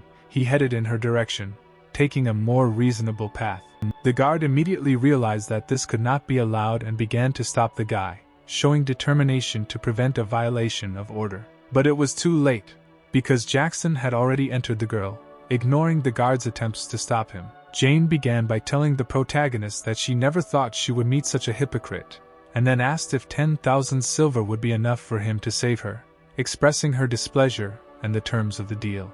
To the surprise, the main character refused the money and, on the contrary, invited her to join him, take a walk through the forest, enjoy some tea, talk and spend time together. Jane could not understand why he would walk through the forest, and asked if he had any feelings for her, expressing her bewilderment and desire to clarify the situation. Jackson explained that he was just looking for an excuse to get her away from the carriage, but admitted that he had a hard time looking at her indifferently, expressing his sincerity and vulnerability. He warned her to be aware that there might be a spy among her guards, emphasizing the need for caution and suspicion in the world around her. After all, the bandits who attacked her on the road knew that it was she who was coming, and moreover, they chose the time and place so that no one else would be in the area, emphasizing the careful planning of the attack.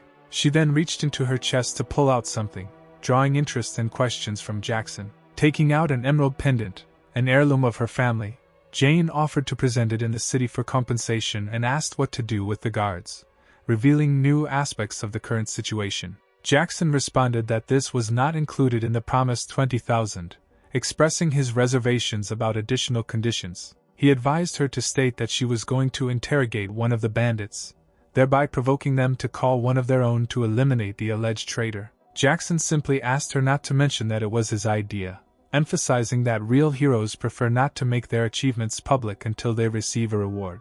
Jane noticed that this young master was not as simple as he seemed, and she considered him smart, cunning and quite attractive.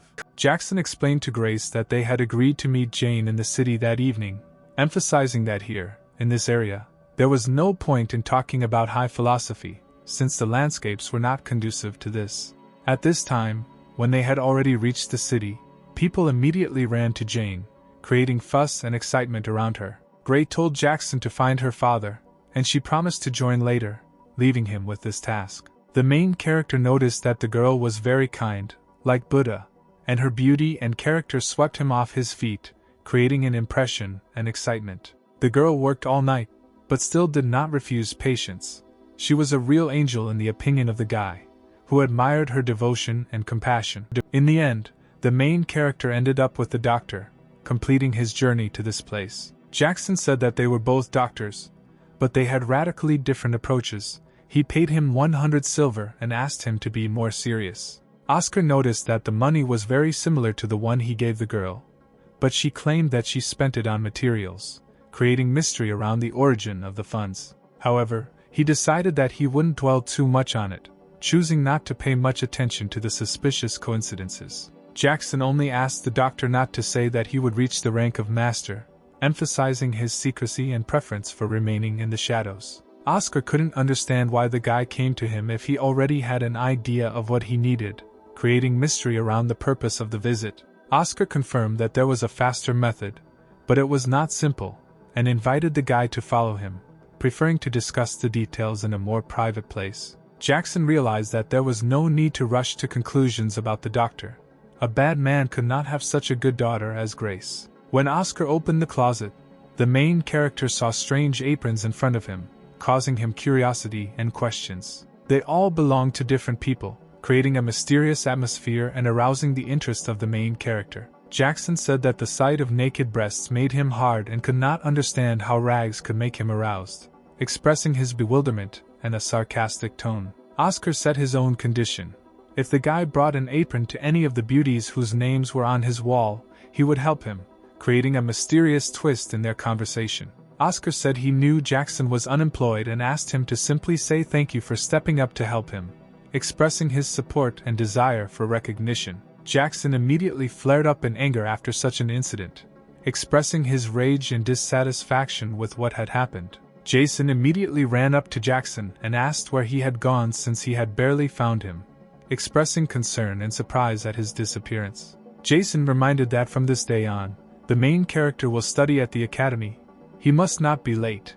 He must put on his uniform and run after Jason, emphasizing the importance and rigor of academic discipline. It was only when Jackson came to the academy that he realized that the Chu family had their own educational institution, causing him to be surprised and hesitant. Jason began to explain that Bright Moon Academy was under the Ministry of Ceremony, the main department in the kingdom, and its purpose was to train outstanding servants of the royal court, providing important information about the purpose and intentions of the school. Despite Jason's explanations, Jackson voluntarily decided that he would not study at any academy, expressing his decision and persistence in choosing his own path. Jackson, after spending 200 spins, received a total of 16 fruits, which when consumed increased the level of cultivation, facing challenges and uncertainty in his quest for improvement. Jackson decided to call them cultivation pills and see how they would affect his development, introducing his own experiment into the world of magic and cultivation. Jackson moved into the Phoenix Nirvana sphere, plunging into a world of transcendental peace and harmony with his surroundings. To be honest, the main character didn't really feel the difference, although, of course, when beating a jackal, it fills up faster. But even without this it was good, emphasizing his attitude to the process and cultivation. Suddenly the main character heard music and couldn't figure out where it was coming from, creating excitement and mystery in the air. He noticed that the melody was very pleasant and extremely soothing. He hasn't had time to just rest and relax for a long time, emphasizing the value of a moment of peace. Thinking about it like this, in his past life, his mother should have received notification of her son's death around this time. He wondered if the people he quarreled with on the internet remembered him, creating nostalgia and reflections on his former life. When he finally reached the source of the sound, he saw a girl sitting in front of him, opening up new horizons and mysterious encounters for him. She immediately asked him if he was peeping, adding a fun element of surprise and additional mystery to their encounter. In response, he asked how it was possible not to look at such a beautiful girl, adding a playful touch of compliment to their dialogue. It is unclear for what reasons, but Jackson suddenly began to cry, revealing the mysterious sources of his emotional state. He stood literally in a stupor in front of the girl, as if he had found himself in a moment that turned his inner world upside down. He explained his tears by saying that her melody reminded him of home, creating an impression of longing and nostalgia in his soul. She had not expected him to be a music connoisseur, causing surprise and joy at the unexpected commonality in their tastes and interests. Jackson offered to drink since they were, in his opinion, kindred spirits, inviting a sense of closeness and shared experiences. But the girl asked if he was sure, because this wine is called Fiery Sky, and it is very strong, adding an element of caution and care to their interaction. She said he could act as he pleased, but she warned, putting a cryptic emphasis on her warning. Jackson then decided to ask the girl's name, adding an element of polite curiosity and eagerness to get to know each other. At this time, a man came up and began to talk about Master Jackson singing in a public place and picking up ladies, who introduced into their conversation an unforeseen element of publicity and evaluation from others. The man was surprised, because the guy had previously told him that he was going to Bright Moon Academy, creating a mystery and an interesting development. He approached Jackson and asked when he would repay the money, introducing an element of financial stress and anticipation of the loan's repayment into their meeting. Then he patted him on the back and told him he had a couple of days left, creating an atmosphere of tension and anticipation of the countdown. Unexpectedly, perhaps even for Jackson himself, he abruptly spat out all the wine directly at the man, creating a situation of surprise and possible confrontation. The main character could not understand when he managed to get into debt, or he thought that this was just an excuse to kill him, giving the events an atmosphere of misunderstanding and tension. The main character became furious and asked if the girl was taking him for a fool, because the bottle contained pure alcohol, which introduced an element of deception and disappointment into the conversation. The man was also angry and told Jackson to return his money immediately, threatening to turn his knees inside out, creating an atmosphere of tension and threat. But the man was abruptly stopped by the fact that the guy was holding in his hand a flask with a familiar company sign, creating an element of surprise and a possible resolution of the conflict. Lady Deborah, surprised by her presence in the company of the scum Jackson, raising questions about her choice of company. And at that moment, Jackson felt that the man was afraid of Lady Deborah, realizing that now his position had become even more vulnerable. Tensions soared and Jackson immediately became aggressive towards the man. Succumbing to excitement, Jackson came up with a story that the girl was his sister, actively provoking the man with his behavior. After confessing, the stranger warned that Jackson had only 3 days left to pay off his debts. Jackson explained that the story about his sister was just a joke, but at the same time he invited the girl to be his little sister if she wanted to. The main character, Jackson, realized that he had to pay Lady Deborah 10,000 silver coins for a debt, and this caused him a shock. The main character realized that the previous owner of this body again intrigued him. Deborah warned that in their world, a promise carries weight, and breaking a vow will entail heavenly punishment. Deborah offered him an option. He could take a test in an underground labyrinth where precious resources were rumored to be located, and sell them to cover the debt. From his youth, he admired lions, the kings of nature, whose manes waved in the savanna wind, their mighty roars breaking the silence, recalling the power and wild beauty of living nature. Their main goal in life is to share their own genes, to strive for eternity through the transmission of heredity, like a stream of life rushing through generations, maintaining a connection with the past and the future. And he, like an alpha male, decided to steal the rich woman's money, weaving tricks and intrigue into his plans, like a cunning predator skillfully maneuvering in his ruthless world. He did this because in his soul he considered himself a lion, striving for strength and steadfastness, as if the hot blood of the king of the savannah flowed into his veins. She gave him 300 rubles like it was small change, and he is sure that somewhere there is a stash, hidden in the shadows of intrigue and mysterious circumstances, ready to reveal itself to him. Jackson had not expected the girl to return earlier, and her sudden appearance in his life created excitement, like an unexpected twist in the plot, giving it an unexpected and mysterious tone. As it turned out, the girl was also looking for something, just like the guy, and their destinies were intertwined in an unknown web of events, like invisible threads of a pattern in which each element had its own special meaning. Jackson noticed that this is not Alice, and it seems that he is not alone in looking for her wealth, finding himself in a tangled web of intrigue, where every step can be decisive in this dangerous game.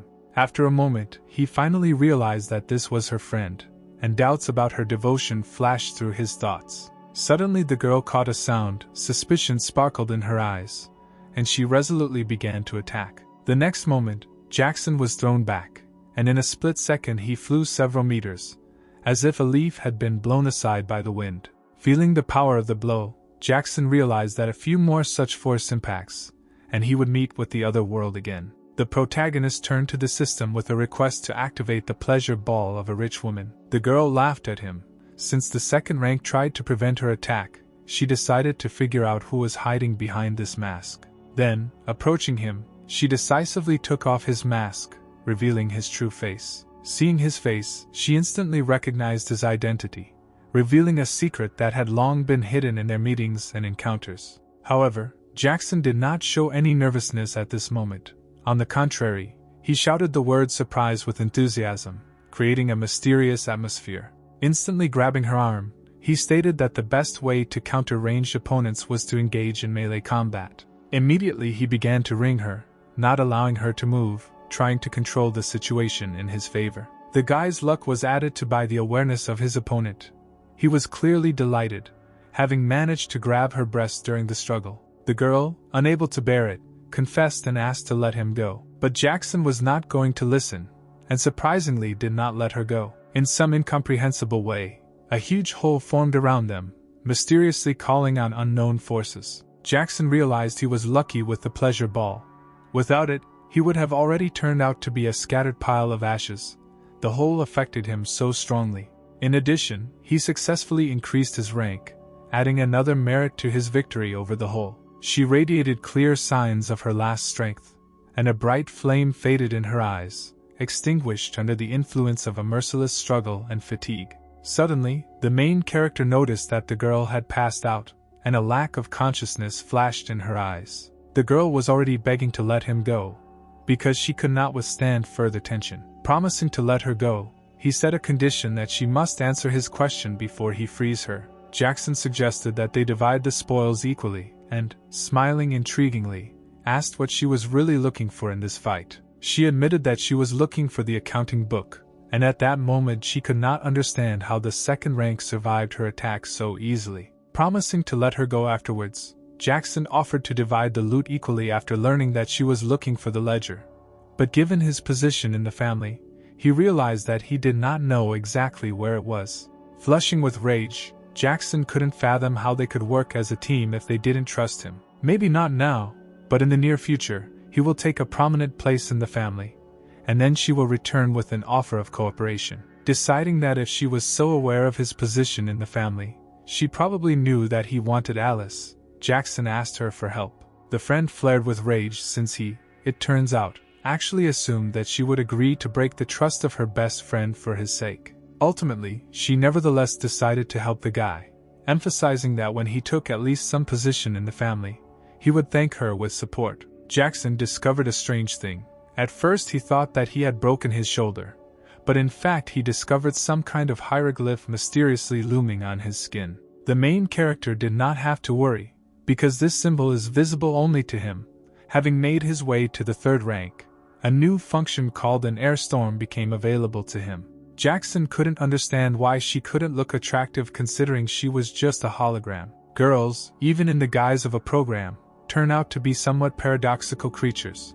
Their actions and decisions do not always correspond to common sense, creating the illusion of human shortcomings even in the world of algorithms and codes. Jackson immediately began to study how this new feature worked, trying to master all its intricacies and capabilities. He could not accept the fact that the system could be sensitized or offended by encountering unexpected perceptions from artificial intelligence. After that, he began testing the new function, exploring its capabilities and boundaries, venturing into the world of air storms with unprecedented enthusiasm. Usually in games, the air element hits an area, and he decided to find out what this ability can do, anticipating a new level of virtual capabilities. He finally decided to use his new ability, bringing a whirlwind of change into the game reality, and enjoying the moment when the wind obeyed his virtual will. Lucy was furious that Jackson had dared to skip first class, showing his independence and earning her ire. Lucy's husband, Mason, argued that it was not their decision as it was their daughter's, stressing the importance of respecting personal decisions. She agreed that it was useless to argue with her daughter's character, but expressed a desire only to help, showing concern and confusion in the face of the complexity of motherhood. Just after these words, a guy literally flew into the couple. After a moment, he regained his balance, his gaze transformed from initial shock to persistent determination, and he was ready to answer the questions that arose. The woman instantly flared up, demanding an answer to the question of where he had been all this time. All these events unfolded due to the fact that an air storm, which turned out to be a movement technique, led to the unexpected appearance of a guy in the scene. For unknown reasons, Jackson changed his facial expression, creating a mystery around what was going on in his thoughts. The pleasure ball stopped functioning and Jackson felt as if it was fading, overwhelmed by uncertainty and anxiety. Mason hurried to Jackson, relying on his paternal instincts, and began to question him about what had happened, taking a deep interest in the young man's well-being. Having begun his explanation, he said that on the way to the academy he was attacked, robbed of all his money, and then thrown into the air with a strong blow, and that's how he ended up in this state. He admired how cleverly he avoided details, thinking it was simply brilliant of him. All of Jackson's belongings had already been moved to his room in preparation for his return after the incident. Mason was surprised at the effectiveness of their clan's medicine, because just an hour ago Jackson was literally on the verge of death, and now he is completely healthy. The woman told him to return to the academy tomorrow, making it clear that it was important to continue his studies and restore the previous rhythm of life. She then called someone over, probably to instruct them to keep an eye on Jackson or to discuss additional precautions. A tall and muscular guy joined them, raising interest and questions regarding his role in further events. The guy's name was Ethan, the son of their butler, who had already reached the third rank at such a young age, causing surprise at his early success. Also, the woman decisively appointed him as a senior, entrusting him with the leadership of Jackson's protection and security at the academy. Jackson noticed that Ethan inspired a certain suspicion, but at the same time showed friendliness, creating a strange but intriguing appearance. But suddenly everything changed within an instant, and Jackson couldn't understand why Ethan had become so hostile. He was angry that Jackson didn't die, because if he had, Alice might have been free of her obligations. The main character called Ethan another heel of his wife, emphasizing his role and the feeling of her power over the situation. Enraged, Ethan noticed that his usual patience had been exhausted and the tension in the room had increased, creating an atmosphere of conflict. Ethan decided to wait until the day after tomorrow, after the test, to find out what Jackson would dream about, creating an intriguing atmosphere of anticipation around them. Despite the Academy's ban on hazing, his talent was obvious, and Ethan is confident that one day Jackson will beg him for mercy, recognizing his power and influence. After this, it became clear how insignificant the D level is, threatening that in order to avoid death, one must refrain from irritating Ethan. He will reveal his helplessness. It suddenly dawned on Jackson that unlocking his cultivation ability might entail unnecessary trouble and difficulty. At the podium, a man announced that the Academy was classifying students into heavenly, black, earthly, and yellow classes according to their abilities, streams of students flying up to the podium to be tested and their names called.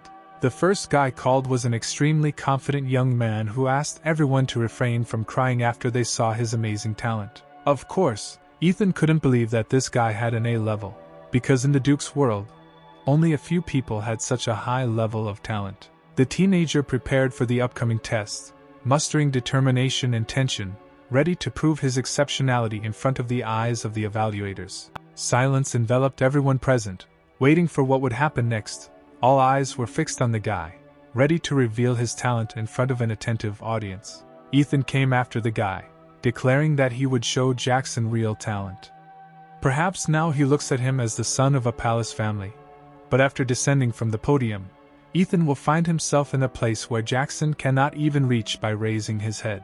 This day will forever be etched in the memory of future generations, because today Ethan begins his ascent to the top of the world. When Jackson started talking about Alice, the guy suddenly asked him to shut up, as if the unwanted interruption in the topic had irritated him. Nervousness was clearly visible on the guy's face, pressing on him the most, creating the appearance of tension and anxiety. The man asked to announce that the guy had successfully entered the heavenly class, thereby revealing his outstanding abilities and merits. Naturally, everyone present was amazed by the guy, admiring his skills and achievements. Now it was Jackson's turn, and the entire attentive audience was eagerly awaiting his performance. At this time, everyone present was discussing how unfair it was that he could hug and kiss the goddess every night, causing excitement and discontent in the audience. The man hurried Jackson, begging him to be more prompt, because there were still many students to check. Deciding to help him, the man began to cooperate to ensure that his blood reached this mysterious ball.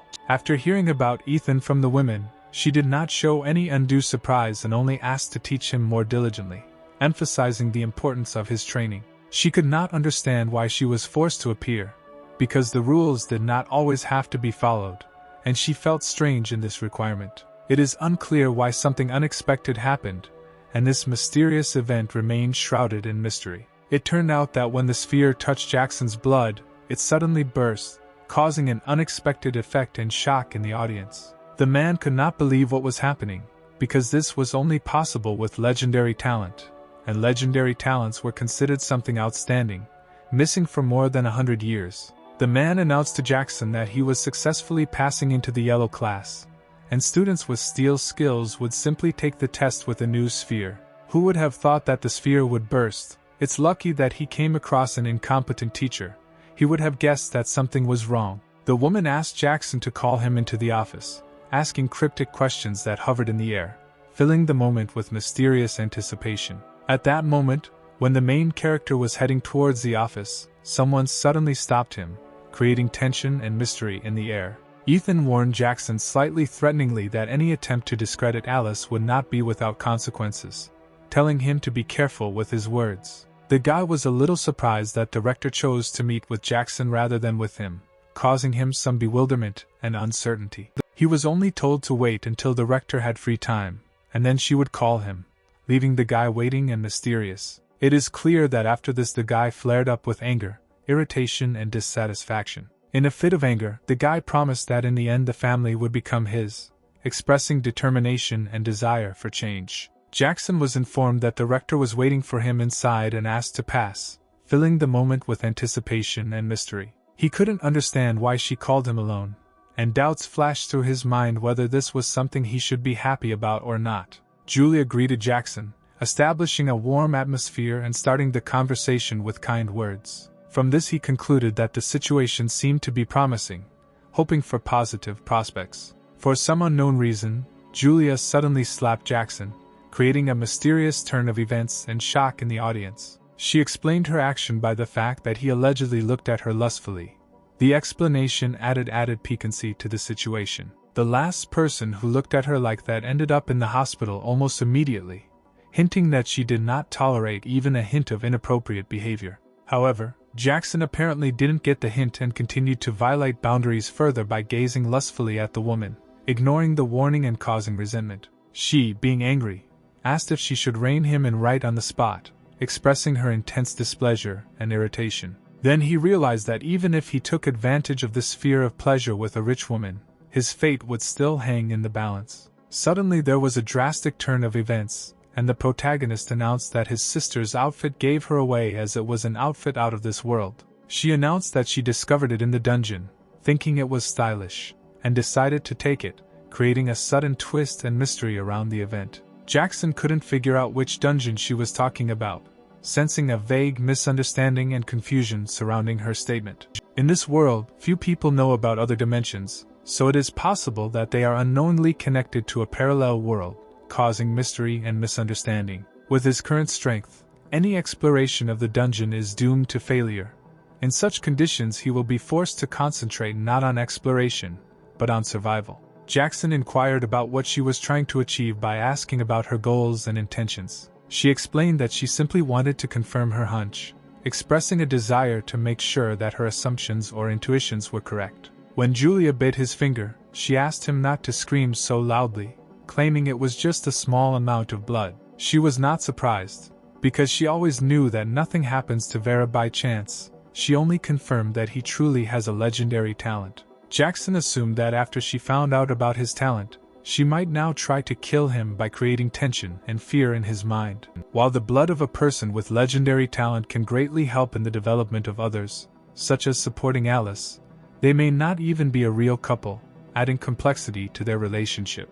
She talks about him as if he is some kind of burden or nuisance, instilling feelings of inferiority and underappreciation. He decided to remind her that many people knew about his visit to her office, and if anything happened to him, she would be the prime suspect, warning her of the possible consequences. Julia just laughed and affectionately stroked his head, creating a mysterious atmosphere and causing bewilderment in response to his warning. And it was funny, because he assumed that she was planning to kill him. As it turned out, the Duke of Bright Moon asked her to take care of him, and no one suspected that she had been deceived from the very beginning. She asked him not to reveal this information to anyone until he became stronger, urging caution and concern for his future. His test doesn't matter here.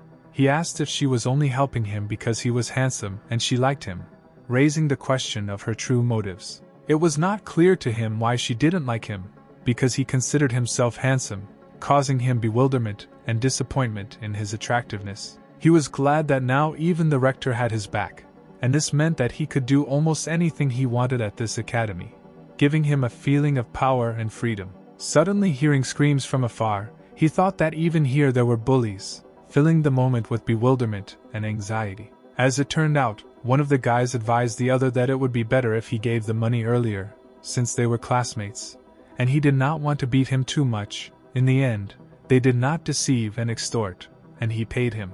Of course, after what he saw, Jackson was shocked, experiencing unpleasant excitement and bewilderment from what was happening. In the yellow class, where talent is limited to level D, Jackson, at rank 3, could easily stand up to their students' bullies. He came out from behind the bushes and ordered them to immediately release the student, showing authority and determination. Of course, the young man, not judging Jackson by his D rank, decided not to be intimidated, even when he came to the defense of his comrade, showing courage in the face of danger. They laughed when Jackson, expressing his desire to acquire their spirit stones, caused joyful merriment around, as if lighting up the moment with a joke. The young man who was attacked begged Jackson not to provoke them, begged him to leave, as if realizing that his strength was incomparable to the mercilessness of their attack. By uttering the word fat to one of the guys, Jackson accidentally ignited the rage in his soul, causing a surge of anger and indignation. And soon he fell into a rage, turning into an attack, rushing towards his opponents with unstoppable force, like a whirlwind of a raging storm. To the boys' surprise, Jackson easily stopped his attack, demonstrating incredible skills and reactions that went beyond expectations. Repeating the order for them to hand over the spirit stones to him, Jackson said this with unshakable confidence, as if his words carried immutable power. Following his words, Jackson struck with his elbow directly in the chest, mockingly asking if his opponent was deaf in the face of an unpredictable challenge. Of course, the friends of the guy who had just been beaten immediately joined the fight, creating a whirlwind of a confrontation filled with flashes of emotion and adrenaline. But Jackson was not worried at all, maintaining his cool and acting calmly, as if the inner fire of his determination did not allow him to waver in the face of the growing chaos around him. The guy's request sounded pleading, not to take away all the spirit stones, since they were intended for Boss Yi, creating a tense situation full of intrigue and mysteries. The determined protagonist asked a question, wondering who Boss Yi was, as if lifting the veil of secrecy, which brought new mysteries to his adventurous journey. Boss Yi turned out to be an Earth-class guy, surpassing the third rank in the hierarchy, which added to the mystery and importance of his role in this world. It may be easy for him to fight back against Jackson, who has won the hearts of many. In his determination lies a power that can change the course of events and destinies. Such statements, naturally, led to the guy again feeling the wrath of Jackson, who does not tolerate the disobedient and is ready to confront any challenge. Overly confident in himself, the protagonist decided to call out his boss, uttering words that could lead to the inevitable retribution overtaking him. Even if he uses them to pay off his debts, the remaining portion should still have considerable value, carrying with it the mystery of stories and views. Now he was faced with a new challenge. He had no idea how to best take advantage of these resources in front of him. For Jackson, a course in military tactics became a real challenge, because it seemed to him that time slowed down, making the lesson extremely boring and monotonous. The guy next to him, on the contrary, felt admiration for the lessons of military tactics, because for the yellow class such classes were a real rarity, enlivening the ordinariness of the educational process. Jackson noticed that the guy was looking at him strangely, clearly trying to start a conversation, as if an unknown secret was flickering in his eyes, ready to be revealed. The guy turned to Jackson with a request to teach him the art of taking spirit stones, seeking to master knowledge that could give him strength and wisdom. The main character agreed to teach the guy, but in exchange he demanded that he share the secret of how to properly use spirit stones. This is a little difficult. You need to hold the stones between your palms and try to cultivate, as if releasing a stream of energy from them to reveal their secret capabilities. The main character will have to find a suitable place where he can safely try to cultivate stones, revealing their potential in harmony with the environment. The guy reminded him that Jackson had never taught him how to overcome his arrogance, caused by a proud disposition that required special attention and understanding. Jackson explained that the first thing is to be attractive enough, then to use your beauty to win Alice's heart, and finally to give the Duke of Bright Moon a reason to become his father-in-law. When Jackson left the academy, he suddenly found himself facing the same bully who seemed to be the embodiment of the challenge that had challenged him back in his studies. His boss showed up next to the bully, creating a tense situation where not only personal ambitions collided, but also power that could turn the whole game upside down. The man noted that he had never heard of such a master, creating intrigue around Jackson's mysterious experience and the possibility of his unique skills. In response, Jackson noted that he had heard of him, adding that, in his opinion, this master was only one class above his own skills. Of course, he flared with rage when he heard that he considered him just one class lower, and tried to hide his disappointment by accepting the challenge with dignity. Since they were both rank 3, he had no choice but to accept defeat. Jackson resolutely refused to reveal the full extent of his power, maintaining a secret. The main character comes up with a brilliant idea that reveals a new way to resolve the conflict, and possibly, changes the outcome of events in his favor. Jackson claimed to be able to defeat him with just the sentence, creating curiosity and preparing for the moment of truth. The boss confidently stated that Jackson could talk as much as he wanted, but if after that he could even move, he would face a crushing defeat, reaching almost half to death. Then he shouted that someone was trying to kill him, and those who appreciated and loved him immediately came to the rescue, expressing their readiness to protect and support him in difficult times. Then he remembered the girl about their agreement, which became a guarantee of fidelity and mutual support, as if resurrecting the moments when they promised to be there for each other in the most difficult situations. Of course, the man, after making a meaningful statement, laughed in response, appreciating the resourcefulness and unexpected development of events in his favor. But to everyone's surprise, the boss felt a sharp pain, as if a secret power, long hidden in the shadows, began to manifest itself with incredible force. As it turned out, he was attacked with a whip directly from behind, revealing an unforeseen source of pain that instantly interrupted his moment of victory. And then they attacked again, but not from behind, creating chaos and an unexpected turn in the battle that forced everyone to reconsider their plans. Everyone present could not understand what had happened, because it was too unexpected and mysterious, creating an atmosphere of uncertainty and anxiety around themselves. Strangely enough, it turns out that Charlotte was behind the attack, adding a new element of mystery and intrigue to the plot that remained unresolved.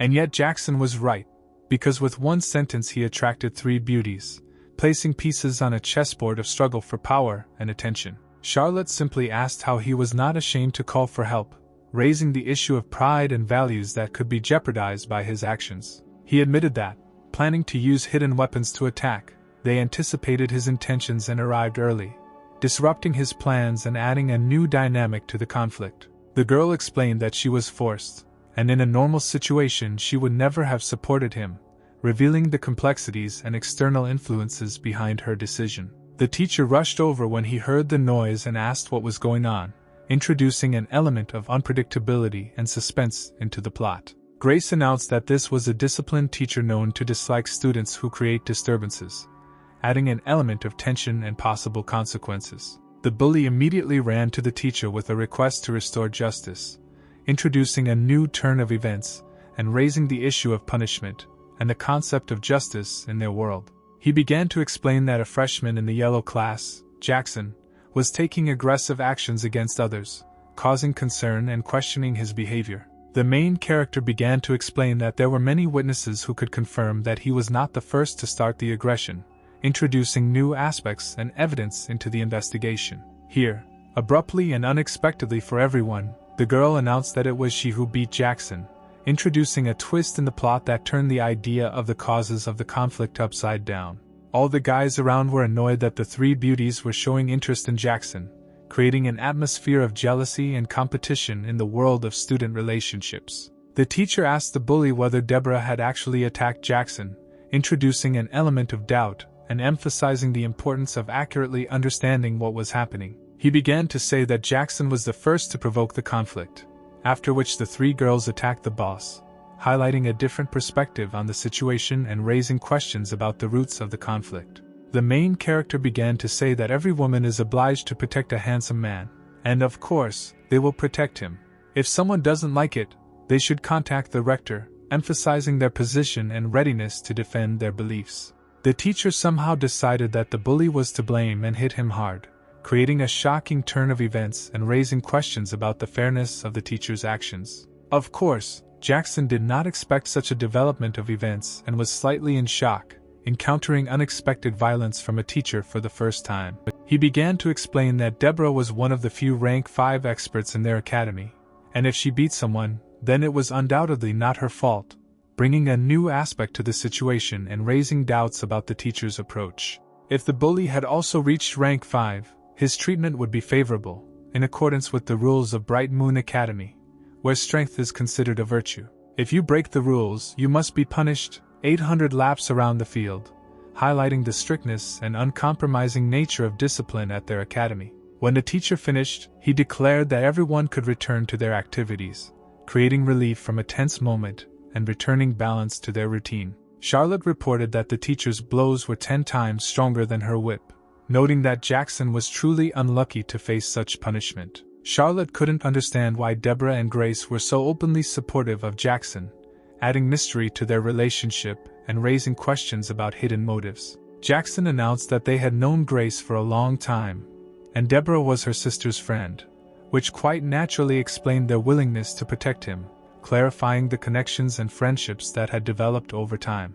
The girls who came up behind her wondered why she suddenly disappeared from the cultivation lesson, introducing an element of mystery and emphasizing the unusualness of her behavior. They said that if it weren't for Deborah's father, she might have turned out to be even worse than trash, introducing into the conversation a hint of complexity and difficulty in her life. Jackson couldn't help but notice why Charlotte had gone silent so suddenly, creating a mystery and raising questions about what could have happened. He noted that their treatment of the Duke's second daughter was not respectful and asked if they were afraid that her protection spell might be activated, emphasizing the possible consequences and warning. The girls admitted that they had never heard of such a spell, adding an element of mystery and further misunderstanding to the plot. Jackson began to say that Hertza cast a protective spell on the second miss, so anyone who harmed her would receive equal damage. Jackson suggested that the girls test his words by pointing to the rocks so that they would be convinced of the veracity of his statements, adding an element of evidence to what was happening. Everyone present could not understand where the two girls had disappeared, adding mystery and creating a mystery around their disappearance. As it turns out, the two of them somehow ended up on the pillar, and after that they decided that they would never touch Charlotte again in life, creating a surprising and sudden resolution to the conflict. Jackson realized that even the Duke of Bright Moon was unable to understand his abilities, and it was much easier for him to deceive girls than it seemed. The remaining third girl abruptly began to apologize to Charlotte, expressing regret and understanding of her mistake regarding her second daughter of the Duke. At this time, she looked at Jackson and smiled at him, creating a moment of agreement and understanding between them. In the cafeteria, he asked for more meat, explaining that he was under terrible stress and needed meat to cope with it, introducing an additional element of concern for the character's health. Jackson asked the system to show his rage points so that he could feel at least a little happier, introducing an element of self-discovery and the desire for psychological balance into the story.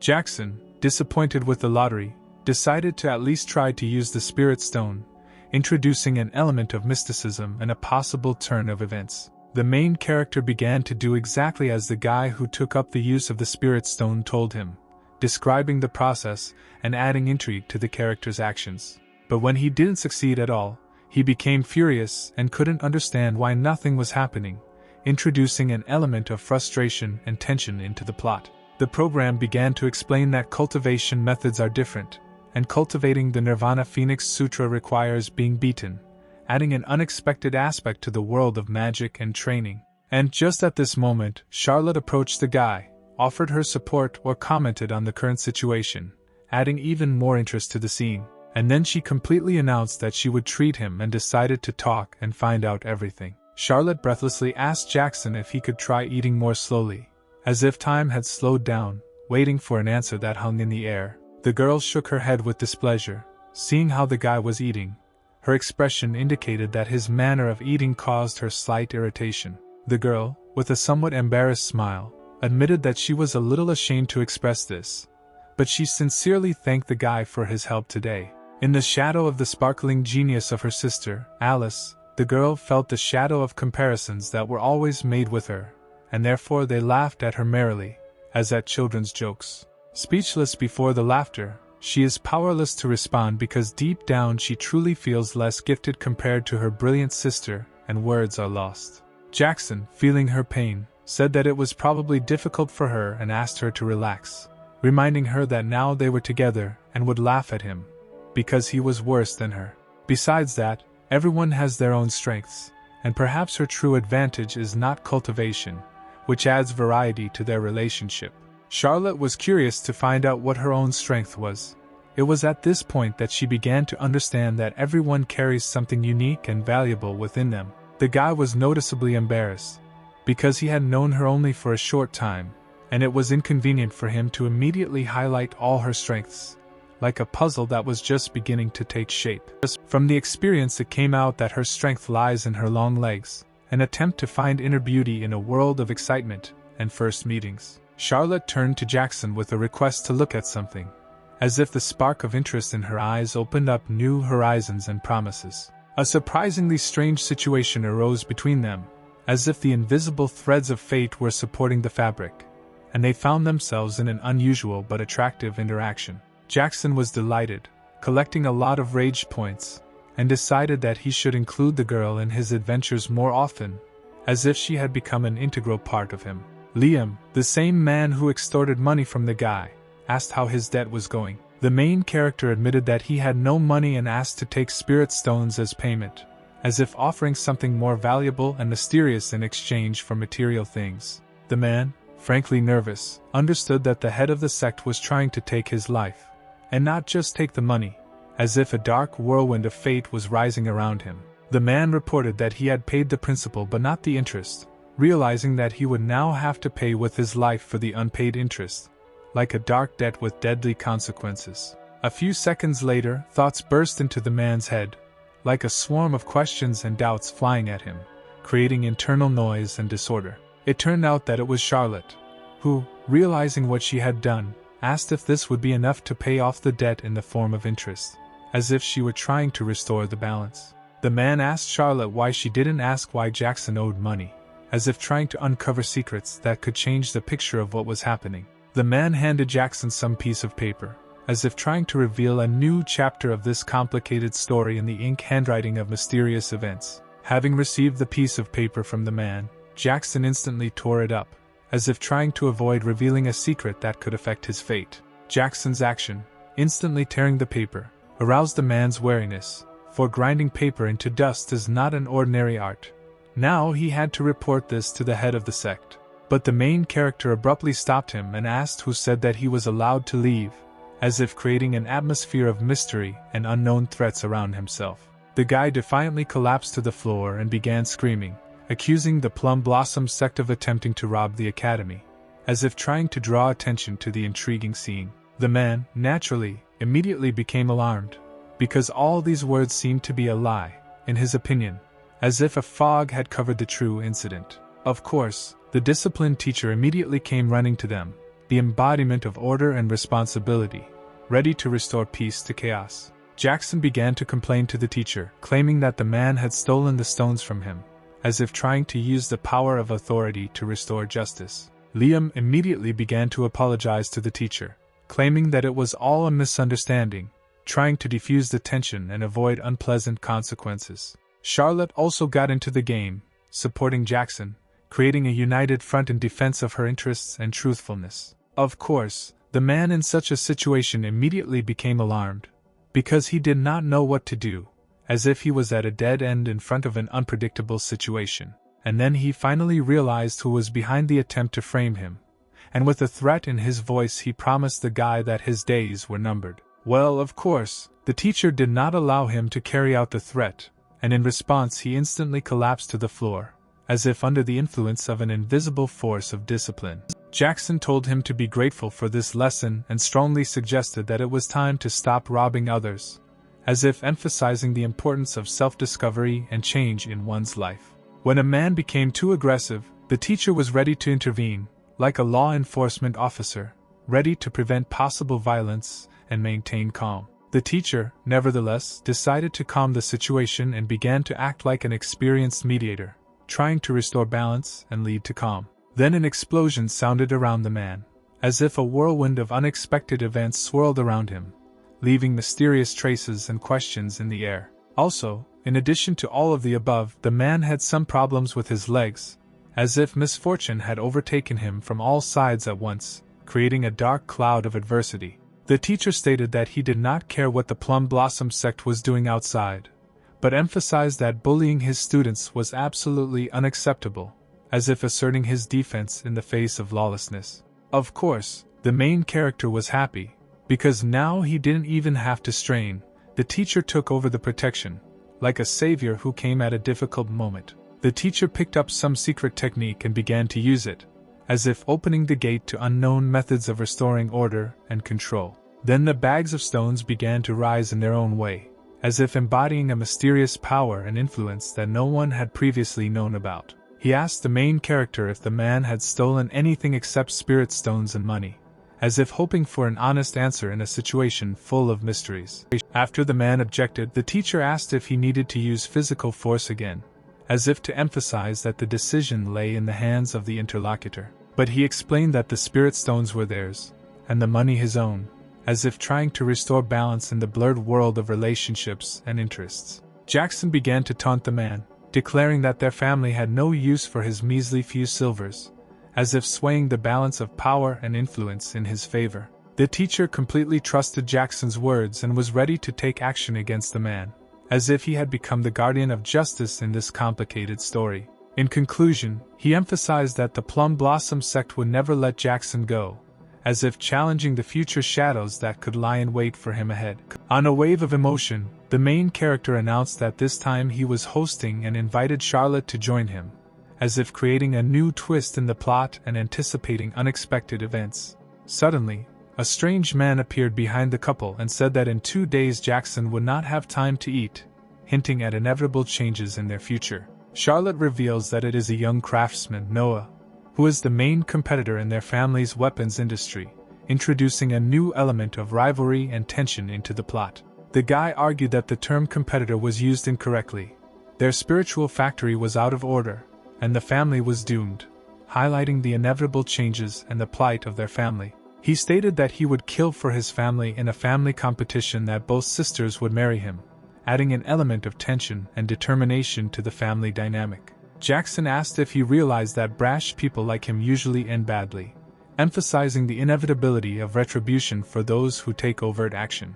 Of course, the man flared up with rage after such an act. Emotions filled him like a raging fire, ready to collapse on an obstacle. Jackson emphatically stated that no one was superior to him, emphasizing that respect should be earned by him, and not the other way around. Noah, having concluded that there was no need to wait for competition, decided to resolve everything immediately, starting right now to finally settle things with the guy. In parting, Jackson simply noted that they were both still part of the academy. Despite Jackson's warning about belonging to the academy, the man could not restrain his impulse and decisively began to attack the guy without slowing down. When Jackson attempted an attack, the man decided to use a magical barrier, which prevented Jackson from breaking through. But suddenly, when everyone was on guard, Alice suddenly appeared behind the man.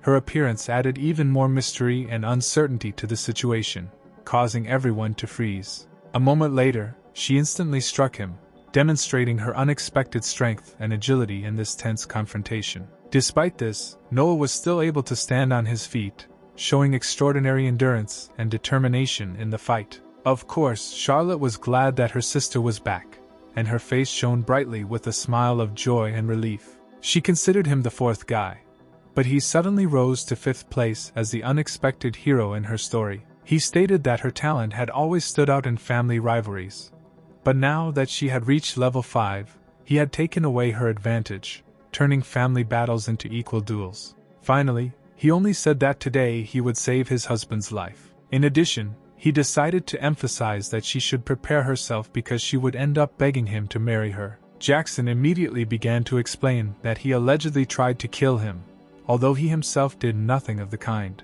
Having protected Charlotte, he felt somewhat relieved, as if a weight had been lifted from his shoulders, and a ray of light settled in his soul. He felt joy because it seemed that his wife no longer held such a deep feeling of hostility towards him.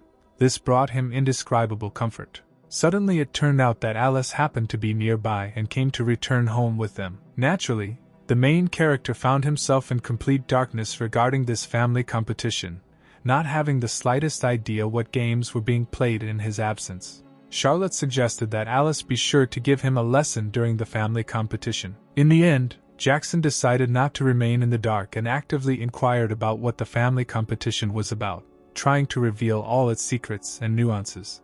The Chu and Yuan families have been feuding for many years, but due to the interference of the imperial court, their rivalry cannot take place openly. So, every year, before the dungeon opens, they compete for market share. For Jackson, only one thing became clear: the dungeon was not always accessible, which emphasized its uniqueness and made him want to unravel its secrets in limited periods. Alice also emphasized that all representatives of the younger generation are obliged to participate, and the guy is no exception. A total of 10 rounds are planned in the competition, and if Jackson participates in them, then his family automatically loses one of the rounds. Alice noticed that the man's weapon was somehow supported during her attack. Perhaps they were able to call for help from outside. The protagonist asked them not to be so gloomy and asked if it would be a problem if he guaranteed victory in his round. He added that her natural beauty deserves brightness and a smile, and therefore gloominess does not match her charm. Alice, hearing these words, suddenly felt a blush flush into her cheeks, as if an invisible thread connected her heart with the feelings that she suddenly began to realize. Charlotte sharply noted that his chatter was unlikely to help him survive, let alone win the round. There is still half a month, and he has enough time to rise from the 3rd rank to the 5th. Alice noticed that Jackson had undergone significant changes, and her feelings for him were no longer so filled with hatred. At that moment, Lolita met the family, beaming with her usual joy, despite the shadows of past strife, and like a ray of sunshine, she illuminated the moment of meeting. Jackson asked if she really missed him so much that she greeted him so happily. Well, of course, Lolita was absolutely not ready to meet him, and expressing her surprise, asked why he suddenly appeared here. He explained this by saying that they were still husband and wife, and she came for him in a carriage. Lolita, her eyes sparkling with anger, was ready to beat him to death. A volcanic rage boiled in her heart, like a storm tearing apart the skies with its furious thunder. And Jackson, frightened by Lolita's Easter egg gaze, immediately began to hide behind his wife, like a little boy seeking refuge under his mother's wing. As he approached Alice, he felt that her body was like ice, but her figure was stunning with its beautiful grace, like the art of elegance embodied. Of course, Alice didn't particularly like all this, and she glanced at the guy. Lolita, sarcastically whispering insults, began to ask the guy how he managed to survive until today, given that a mortal threat was chasing him. Alice felt a slight tension after the words were spoken. Her gaze cautiously slid over her surroundings, like a sensitive hunter, waiting for hidden danger. Lolita had to quickly come up with an excuse. She expressed the thought as if she meant that it would be better if someone got rid of him so that she would not have to face this pathetic sight. The main character turned to his wife asking for help. A shadow of concern flashed in his eyes, as if she were the last hope in a world plunged into chaos. Jackson began to reveal that the people from the Plum Blossom sect were actually chasing him. The last time he was struck by lightning, the 12th member of the sect was seeking to take his life. Alice, having met Jackson's dissatisfied words about the Plum Blossom sect, could not understand how he could offend them. Her eyebrows bowed in bewilderment, as if deciphering a riddle. Jackson, realizing that Lolita had too much detailed knowledge about the Plum Blossom sect, felt a slight tension, as if an invisible shadow of suspicion was clouding his trust. Alice reported that the strength of the Plum Blossom sect is by no means small. Even her father cannot attack them without good reason, revealing secrets that even family ties cannot be broken. Jackson communicated that if using the power of family was not possible, he had another way and she just had to go with it, opening the door to unknown possibilities. Alice said that if she just stayed nearby, she would agree, as if melting in the wrong light, where every moment was filled with mysteries and possibilities. She also asked not to call her wifey, as she did not like it, as if words could create an invisible wall in their relationship, and she preferred to maintain her individuality. Jackson said that there was no problem with this, they would simply call her by name, as if giving her freedom of choice, eliminating unnecessary barriers in their communication. Upon arrival at the casino, Jackson immediately began to call the manager, because he was impatient to play, as if the excitement was beckoning him into the arms of his skillful cards and roulette. Jackson began to explain his choice of location, claiming that this casino was the Plum Blossom sect's largest business, and could be said to be their economic mainstay. The protagonist sought to deprive them of this income,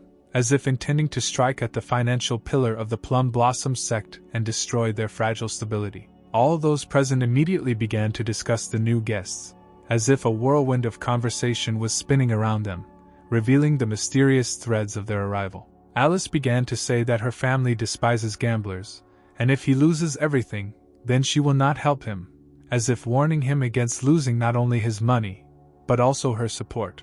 Jackson stated that their whole life is a gamble, because there is always a risk, but he is not going to lose. He claimed that she is here so that they pay him all their debts. The manager expressed his concerns, saying that he was afraid that Jackson would leave here with broken legs and arms, as if anticipating the possible consequences of a failed conversation. Jackson expressed surprise that the 12th member of the sect had not yet died, claiming that he was, as always, just a talker, as if ironically commenting on his incredible survival. Alice realized that the Plum Blossom sect was really willing to kill Jackson. They would not attack someone so useless just like that, as if revealing a sinister plan in their actions. The manager immediately ordered everyone to kill him, promising a reward to whoever completed the task, as if challenging and raising the stakes in this dark game. Jackson, without losing his characteristic manner, immediately began to hide behind his wife, as if seeking refuge from an impending threat, and again trusting her with his protection. Of course, Alice did not like this, as if she did not expect her husband to use her as a shield in a dangerous game, and dissatisfaction was reflected in her gaze. He unfolded the story of her family, describing important moments and details, making her remember and relive past moments. Now she could not ignore the worries that overwhelmed her heart. And when he started talking about her family, revealing important points and details, she could no longer ignore this situation. Then chaos began in the casino, where the whispers of temptation, the flickering light of excitement, and the cries of the winners merged in a whirlwind of gambling excitement. Realizing that with Alice coming into the picture, even if everyone except the sect master joined forces against her, 12 realized that she would still be able to defeat them. At the decisive moment, just when 12 felt pressure from behind, Alice flashed next to him, suddenly entering the game. Having quoted his own words about the desire to break Jackson's arms, Alice seized the moment, and smiling slyly, reminded him of what he had said. And, as if fulfilling a prediction, Alice mercilessly broke 12's arm, emphasizing her determination and impeccable control of the situation. Jackson, perplexed, was slightly shocked, watching the unexpected turn of events and unfairly teetering on the edge of his expectations. The main character was afraid to imagine how this raging anger raging around would be directed directly at him, making his heart beat even faster with anxiety. Lolita realized that with Alice here, the manager would not be able to kill Jackson, and this freed her from the shadow of fear that had shrouded her heart. 12 felt it was unfair that he had such a strong wife who could stand up for Jackson and change the course of events in this dangerous game. The 7th entered the casino, bringing with him a sense of mystery, his appearance slowing down time and adding an aura of mystery to the air. Wasting no time, the 7th immediately ordered assistance to the 12th, placing pieces on the chessboard to change the course of the game. He addressed Jackson politely, asking about his game plans for the day, anticipating the moment when passion and fate would intertwine in their favor. As if showing his cards, he said that his wife deeply hates gambling, so he just wants to try his luck at this moment. Clarifying that his desire was simply to try his luck, the man suggested using dice as an excellent choice, creating an atmosphere of unpredictability and fun. The program asked the guy to add intrigue and offered him luck pills, promising that their effect would last 2 hours, opening a new chapter in their gambling adventure. With the good luck pill in hand, Jackson and the 7th man walked into the room, as if in an encrypted space where every moment promised to be filled with surprises and excitement. Confident of losing by 10,000 silver, the man knew that neither his family nor Bright Moon Academy could protect him from the consequences of gambling this time. At this time, from somewhere in the unknown distance, the girl was screaming for help. Her desperate cries penetrated the walls and mixed with the tense atmosphere inside the room. The guy tried to calm her down, saying that despite her screams, no one could save her, foreshadowing the dark shades of mystery that could cover everything around her. In addition, he noted that she was extremely stubborn, emphasizing her character and resilience, which seemed to be indestructible even in a crisis. At this tense moment, Lolita entered the room, bringing into the room a share of mystery and hope for unraveling the mysterious events. Lolita, revealing her determination, stopped the girl with a sharp blow and sternly ordered her to leave, instilling order and restoring control in a tense situation. The guy, clearly recognizing Lolita, involuntarily expressed surprise and asked how she ended up here, trying to unravel the mystery of her appearance in this complicated story. Lolita reported that Jackson was already at the casino, while pointing out that the guy was still here and engaged in violence against girls, as if exposing the dark secrets that were hidden within the walls of the establishment. Lolita explained that this time Jackson is in company with Alice, emphasizing that now the guy will not be able to collect his debt from him, introducing a new element of intrigue into their complicated plot. Indifferent to who came, the guy realized that while in the casino, he should not even think about winning, calling for unbridled immersion in the gambling atmosphere. Following this, the guy instantly received a strong blow right in the face. Someone decisively put an end to his indifference, introducing an unpredictable twist into the plot. Angry, Lolita remembered how last time the guy claimed that his plan was a win-win. But Jackson was still alive, raising doubts about his strategy and intentions. After calming the girl down, Jackson assured her that this time she could relax, emphasizing the change in circumstances and his intention to support her in this situation. Jackson explained that the casino always wins, and the Seventh has always remained a reliable ally, never letting them down, giving the impression that luck is always on their side. The subordinate hurriedly ran up to the guy and reported that everything was going wrong, a harbinger of an impending crisis inside the casino. He insisted that the guy should go and see for himself, as if challenging the secrets and problems that could unfold within the establishment. As it turned out, Jackson won as much as 100,000 silver coins at their casino, dealing an unforeseen blow to the financial plans of the establishment. Lolita claimed that Alice was complicit in deceiving Jackson, revealing dark secrets and maintaining suspicions of betrayal. The guy believed that this was a misunderstanding, because if it was the Seventh, then he probably won 100,000 rather than lost, introducing his share of doubt into the solution of the mysterious situation. Arriving, the guy heard disappointing news. Young Jackson had to pay as much as 7.5 million. The sudden turn of events added drama to the atmosphere of the casino.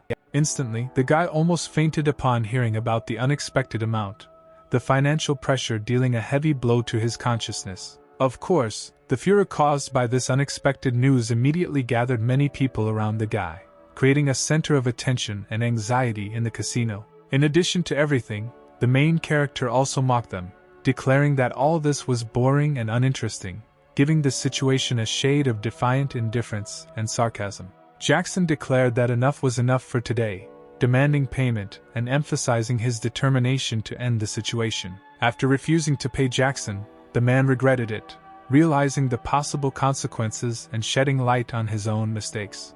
Alice asked if they wanted to force him to gamble until he lost all his money, raising the possibility of violence and gambling. Lolita got angry with the guy and asked how this could be, because he claimed that his plans were ideal, revealing a contradiction between what was said and reality. He silently looked into Lolita's eyes, begging her to calm down, and added that he would not allow her to leave, because the path of simple understanding was always open to them, although dark forces might be lurking in the shadows, ready to devour him. Lolita sighed, claiming that this was impossible, because it seemed to her that Alice suspected her, and she was sure that she would never dare to do this. Lolita assured him that she would think of something, but he realized that he had better figure out a way to survive the young master's wrath, otherwise the consequences could be irreversible. A guy approached the couple and asked if they planned to leave immediately after winning just a few games. Offering to play a few more times, he expressed a desire to see his unique abilities in action. Jackson experienced an incredible shock when he learned that a high-ranking leader of the Plum Blossom sect had come to him, as if something mysterious and important had burst into his familiar world. The main character introduced an urgent demand into the conversation, to pay him the 7.5 million owed, provided that after this operation there is still money left in the casino, he agrees to continue his gambling. Seeing no point in continuing the game, he understood that further moves were pointless if it was impossible to pay out the winnings. Approaching the head, they asked vaguely what they should do in this situation. Alice was shocked, for this 7.5 million represented 3 years of income for her entire family, which made her realize the magnitude of the stakes in their game.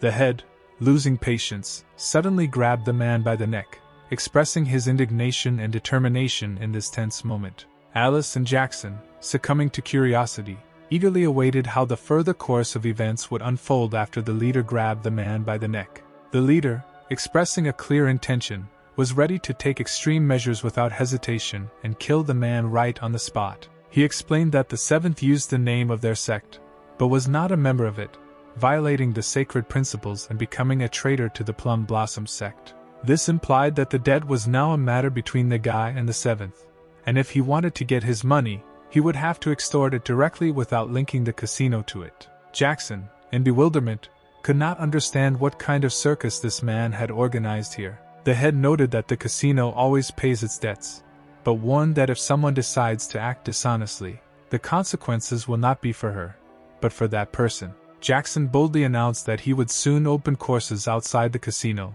offering those who wished to learn the art of gambling in the open air, promising to unravel the secrets of luck in the world of gambling.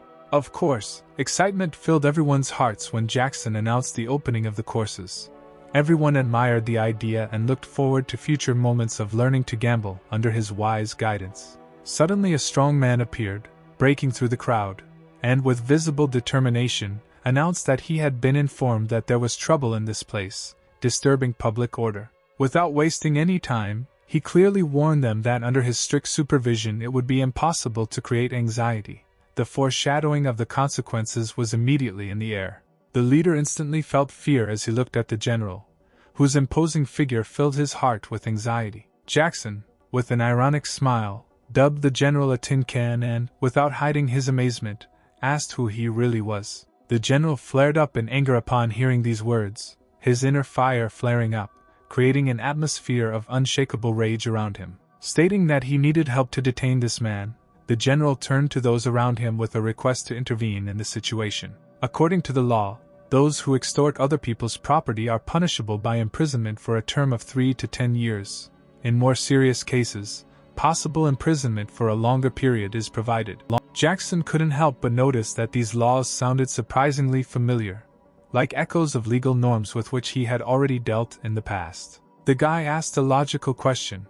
Why should the River Patrol worry about a casino and protecting it, especially catching crimes among families and who they are trying to please with this?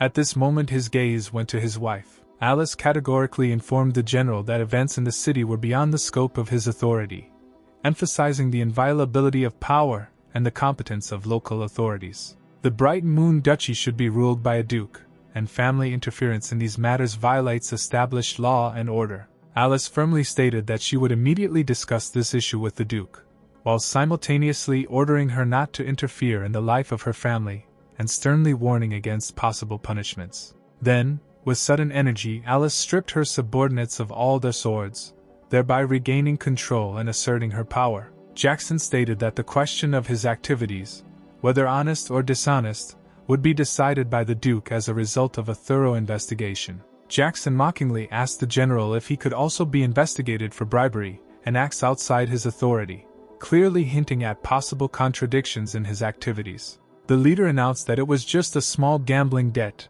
and the question arises as to why they need to raise this issue with the authorities. Stating that the amount of debt was too significant, the head proposed drawing up debt obligations, trying to find a compromise and resolve the issue without government intervention.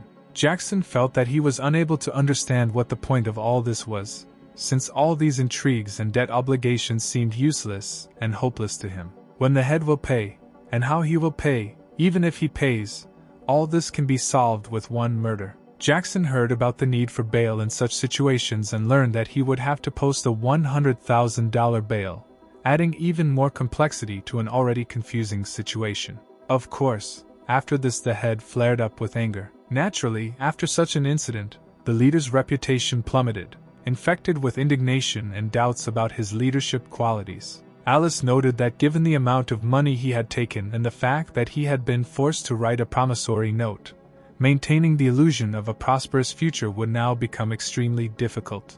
Jackson jokingly asked if his wife wanted a new handbag or lipstick, assuring that he was ready to buy whatever he wanted. She chuckled, asking if he was celebrating too early, and said that her family didn't like gamblers, and when her father returned, he would probably be unhappy. Alice seemed to explode with indignation as he boldly approached, her anger so palpable that there was an electric tension in the air, ready to explode at any moment. Jackson asked with a hint of irony if she had finally fallen in love with him, playing on the edge of a joke and causing a ripple in her emotions. After such an unfortunate statement from the guy, He was quickly driven out onto the street, perplexed by his inappropriate behavior. Jackson began to beg her, claiming that it was too cruel to throw him away, and begged her to let him back in, hoping for forgiveness. Alice realized that she had made a mistake in forgetting how sneaky he could be, for appearances often mask a person's true face. Suddenly Alice realized that she had not noticed when and how Lolita had disappeared, and a quiet warning bell sounded in her soul. The girl, observing the guy's irritation, dared to ask if she liked the tea, implying that this might be the reason for his dissatisfaction. As it turned out, this entire episode took place inside one of the richest families of Bright Moon, and the main character was the young mistress of the family. The guy replied that he was ready to drink her tea every day, demonstrating his willingness to reconcile and neutralize tension in the relationship. He explained that he was simply annoyed by Jackson's uselessness, pointing out the source of his irritation and expressing his dissatisfaction with his behavior. The girl expressed the opposite opinion, believing that if he is able to win 7.5 million silver in a day, then he can hardly be considered useless. The guy claimed that he was simply lucky all the time, having managed to win the magnificent heiress of the dukedom and accumulate a huge fortune. The girl, to be honest, felt slightly offended, since even the guy admitted that Alice was an unsurpassed beauty. The guy began to explain that he didn't care about her beauty, because the only thing that mattered to him was that he had her. Knowing that she was constantly being compared to Alice, the guy came up with a plan on how they could win this situation and show that they were not inferior. He offered to seduce a girl who was interested in Jackson and steal the promissory note, thus earning not only money, but also demonstrating that the beauty of the Duke's daughter could not be compared with Alice. Jackson expressed his complaints hesitantly, claiming that the blow from Alice was not only strong, but also left a clear mark on his physical, and possibly emotional state. He expressed amazement as before he even crossed the threshold, he was already feeling nervous and gaining anger points after Alice's strong blow. Jackson's face showed a surprised reaction as he realized the extraordinary power and impact of this incident. Jason jumped out as if out of nowhere and quickly walked towards him, ready to listen to complaints and stories about what happened. He said that what happened in the casino had already become known to everyone, and the lady was thinking about how best to kill Jackson. Jackson asked Jason to go and find a house because he needed to stay there for a few days to get away from his growing problems. He added that the First Lady came to his defense and appreciated his praise, so the lady is not as angry with him as before. Jackson demanded his money back and noted that next time it was necessary to start with this, pointing out the need for preliminary agreements. And it was at that moment that he discovered Alice in front of him, creating additional tension in the air. Her appearance gave the situation a new twist. Alice explained that she was simply stating the facts and did not intend to embellish his situation. Mom decided not to continue the proceedings and only said that he would have to rewrite the family rule as many as 1,000 times, claiming that this would be his fine. He was left in complete shock when he heard that he needed to rewrite the family rule as many as 1,000 times, and his mind was dizzy with a huge number that seemed almost impossible. This unexpected punishment seemed to tear the ground out from under his feet and forced him to rethink the whole situation. What bothers her most is the fact that since they returned from the casino, Lolita has not appeared, creating a shadow of mysterious absence and raising unrest in her heart. Jackson is sure that since she cares so much about him, it means that soon he will become a real husband to her, something more than just a temporary partner. Jackson made Jason guilty of rewriting the rules, shifting his responsibilities to him. The system warned that since the number of rage points exceeded 100,000, the alphabetic keys on the keyboard were unlocked, allowing access to new features. A now tired Jackson wondered what the alphabet key was that was unlocked after reaching 100,000 rage points. It is not clear for what reasons, but his facial expression changed dramatically, causing bewilderment and curiosity among those around him. At this time, a strange man was sitting not far from him, constantly directing his gaze at him, creating the feeling that he was under strict surveillance. When the elderly man fixed his gaze on him, he became uncomfortable, as if under the influence of someone strange. As always, according to tradition, the guy took part in the lottery, remaining in the hope of luck and unknown opportunities that winning could bring. Jackson received an item called Loving Eyes, leaving him confused and wondering what it could mean. The girl began to explain that when someone looks at this object called with loving eyes, They experience all the joys of childbirth. This object works regardless of gender and works for 30 minutes after looking at it. Jackson already had an idea in his head on how to use it. The girl also could not understand why he was looking at her with such an expression on his face, which aroused some anxiety and curiosity in her. Jackson was interested in the question of whether she could give birth to many sweet and obedient little systems, and funny images of this unusual idea flashed through his mind. Under such circumstances, he felt that he would become much stronger, and perhaps this would open up new opportunities and prospects for him. Jackson realized that if he applied this during battle, it could greatly help him achieve his goals and strengthen his position. Just then, a masked stranger burst into the room, creating sudden tension and forcing Jackson to be vigilant. Of course, Jackson was shocked by what he saw when a masked stranger suddenly burst into his room, causing mixed feelings of fear and surprise. The stranger immediately began attacking him with knives, unleashing an unexpected and violent fight that forced Jackson to act at full capacity. Luckily, none of the knives hit him, and Jackson was able to escape danger by quickly responding to the stranger's attack. Now it was the protagonist's turn to attack, and Jackson, gathering his strength, responded to the attack, ready to defend himself and act. The enemy had almost reached Jackson, creating a sense of imminent threat, and the fight became uncompromising. Their battle clearly promised to be difficult, and the tension in the air increased with every moment, instilling anticipation of the unknown and possible changes in the course of the clash. The girl was surprised that the guy was able to destroy her armor with one blow, leaving her embarrassed and defenseless against his skill in battle. Of course, he was surprised when he saw Lolita in front of him, and this moment stopped him in his struggle, creating excitement and misunderstanding in his soul. He asked if she was really so evil that she wanted to kill him, trying to understand the reasons for her sudden appearance in this fight. Lolita became angry when he called her an old acquaintance, expressing her displeasure and indignation at the comparison. Jackson then asked if they had spent one night together, hinting at a possible past and relationship between them. The girl's nerves could no longer stand it, and she decided to attack the guy, showing her determination and readiness to defend herself. The blow was so strong that the guy flew several meters away from her, falling to the ground under the force of her attack.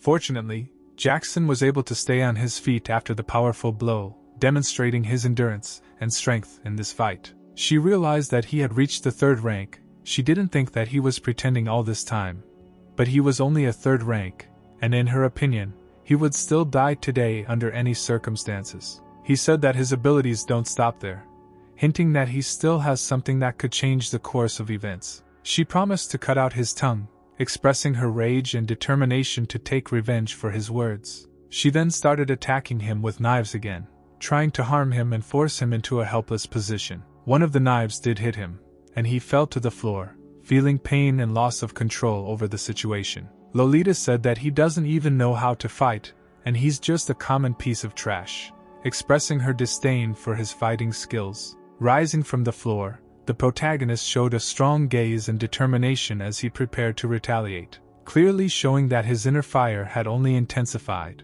causing Lolita to feel growing anxiety, realizing that a more serious opponent was standing in front of her. She asked if he could look beyond her, expressing her irony and calling his attention to the possibility of a broader view. To his surprise, Jackson replied that he was content to look at her, remaining determined and unshakable. And then the girl felt something strange inside herself, as if her inner instinct was telling her that something important was happening. It is not clear for what reason, but her stomach suddenly began to swell, as if she was pregnant, and this unexpected physiological moment added mystery to the situation. And as it turned out, that's exactly what happened. Jackson made her pregnant, causing surprise and shock on both sides at this moment of intense combat. Jackson began to speak, demanding that she confess who sent her, trying to uncover the mystery of who was behind her attack. The protagonist then asked if she was afraid of death, raising the question of her resilience and preparedness for the possible consequences of her actions. He said that in this case he would undress her and throw her out into the street, allowing the whole city to enjoy this spectacle, expressing his readiness for radical measures. Lolita, hearing this, was clearly frightened, expressing her alarm at possible threats and humiliations. He said that she already had few clothes, and if she did not speak, he would simply start tearing them. emphasizing his willingness to use violence to achieve his goals. Lolita told him to get ready, because there wouldn't even be bones left of him, expressing her readiness to respond to threats and show her strength. And these strange tentacles made of hair suddenly began to approach the guy, creating a mysterious and frightening sight. Then completely incomprehensible things began to happen, adding mystery to what was happening, leaving behind questions and fear of the unknown. And then Jackson realized that the situation was becoming dangerous, sensing an approaching threat and an inexplicable force. He was only interested in why she became like a jellyfish. The questions that arose only added to the mystery of this strange and dangerous transformation. Lolita angrily stated that she wanted to grind all his bones into dust, expressing her rage and determination to cause him severe bodily harm. The two then began to fight, deploying their unique abilities and using all their strength to defeat each other in this intense fight. Still, the guy was unlucky, and Lolita was able to wound him right in the shoulder, causing a storm of pain and aggravating the current situation.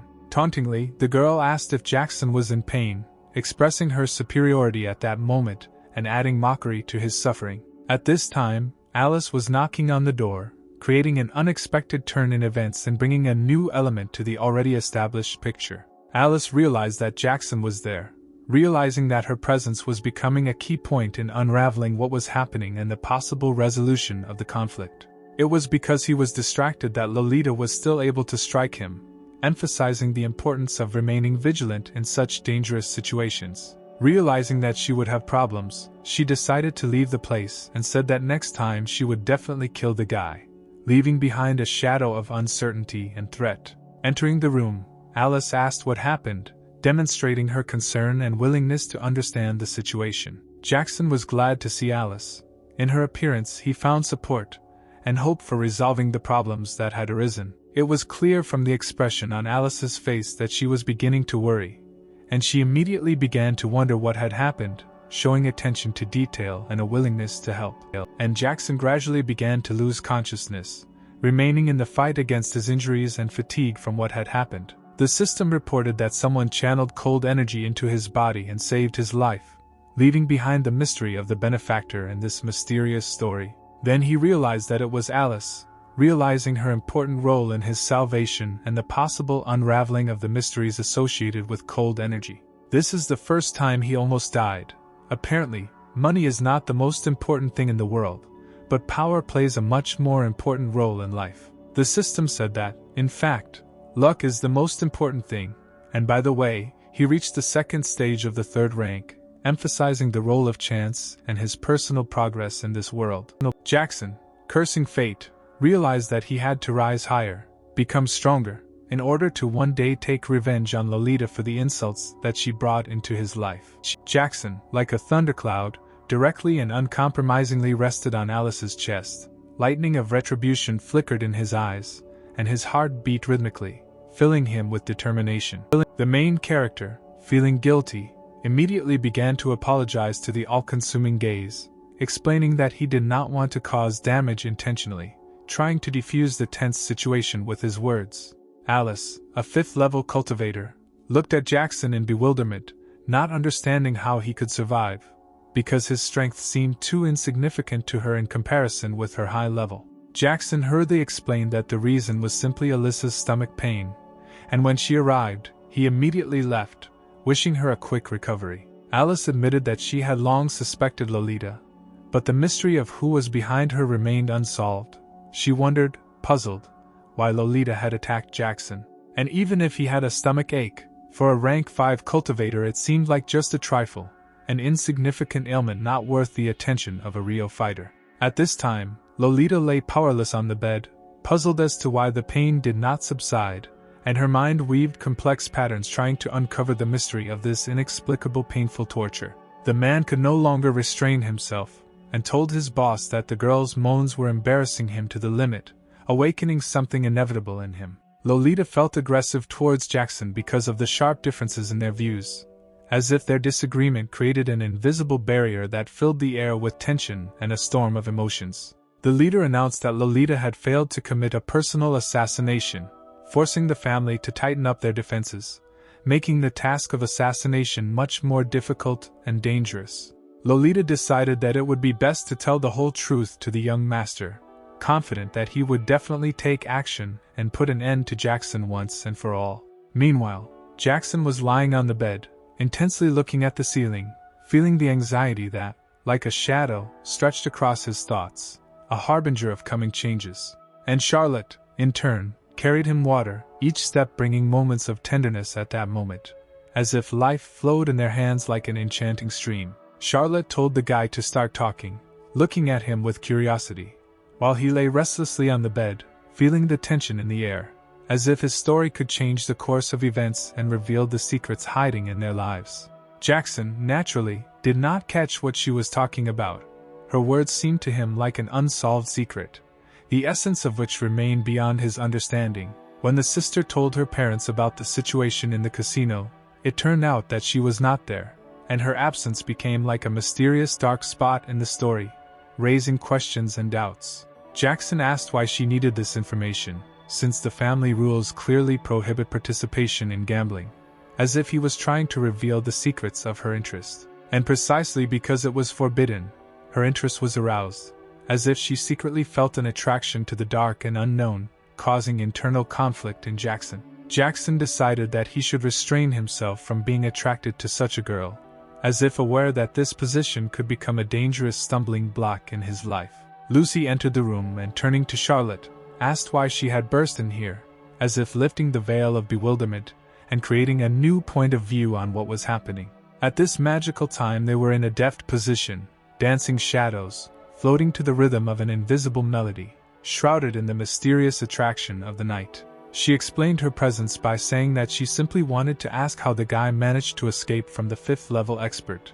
A mysterious note of surprise sounded in her voice. The man categorically stated that Jackson needed to be cured, emphasizing that he should not be distracted, with an undeniable solemnity in every word. The man noted that at least the doctor would not be groped like some old man, expressing surprise that the situation seemed to have its limits and boundaries. Oscar, with a hint of bewilderment, asked if this was how one should behave when asked for help, as if the question conveyed a caring concern about how to do the right thing. Their relationship was clearly strained, and there was an invisible energy in the air, ready to explode or dissipate at any moment, creating an overwhelming atmosphere of uncertainty. Jackson was amazed to learn that the family had invited Oscar. Surprise and curiosity flashed in his eyes, because he had not expected such a turn of events, and now he had to unravel the mystery of this invitation. Lucy introduced Oscar, claiming that he was a doctor of extraordinary talent who could cure Jackson. Her words sounded hopeful, like a magical story into which they were all immersed together. The man remained despondent after his meeting with Oscar, his face expressing obvious dissatisfaction and disappointment, as if the meeting had become an unexpected turn that mixed up his routine. The main character, puzzled, dared to ask the doctor if he was having an affair with his mother-in-law. The question sounded a mixture of curiosity and mockery, as if he was testing the limits of his sense of humor in this unusual situation.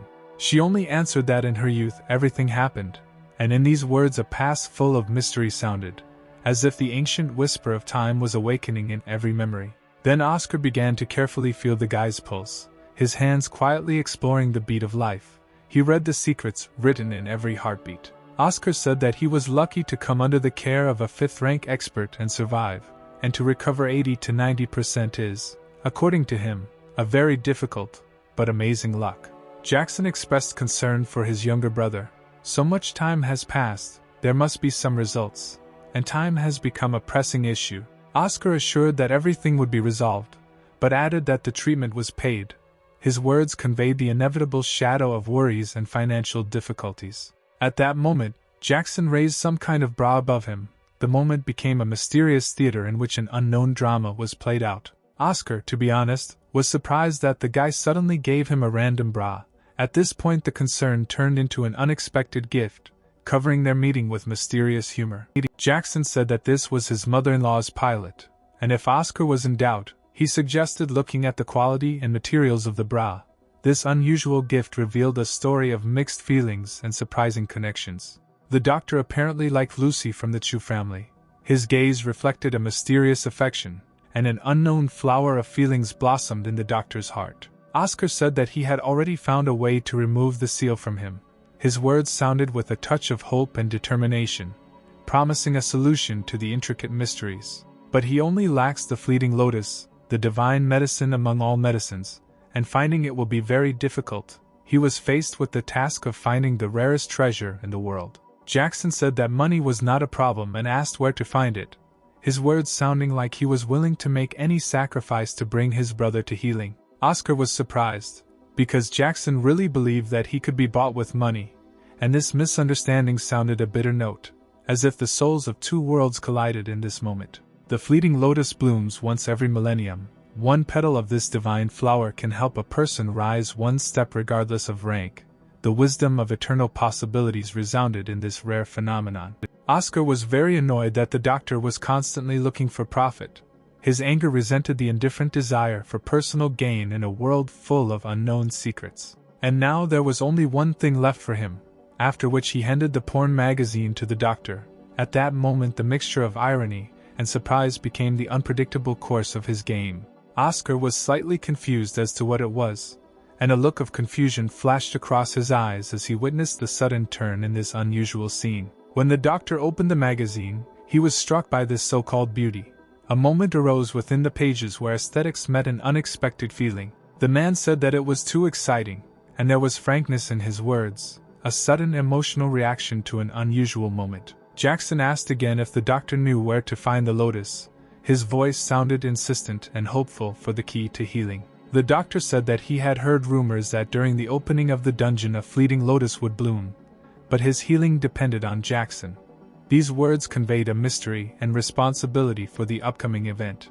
The man, looking at the guy with a questioning look, asked a question about his real intentions to enter the academy, despite fresh injuries, as if trying to unravel the secret shades of determination in his eyes, while the guy, glowing with an inner light, confidently supported his decision. Like injuries became only a test that spurred his desire for the academy. Jackson, looking into the distance, argued that even under the supervision of his test and his mother-in-law, even if he was on his last legs, despite all the difficulties, he would not miss the opportunity to join the academy. It turned out that Jackson had been assigned a bodyguard, with the condition not to provoke others, and now, like a shadow, he carefully monitored his surroundings, maintaining a restless calm.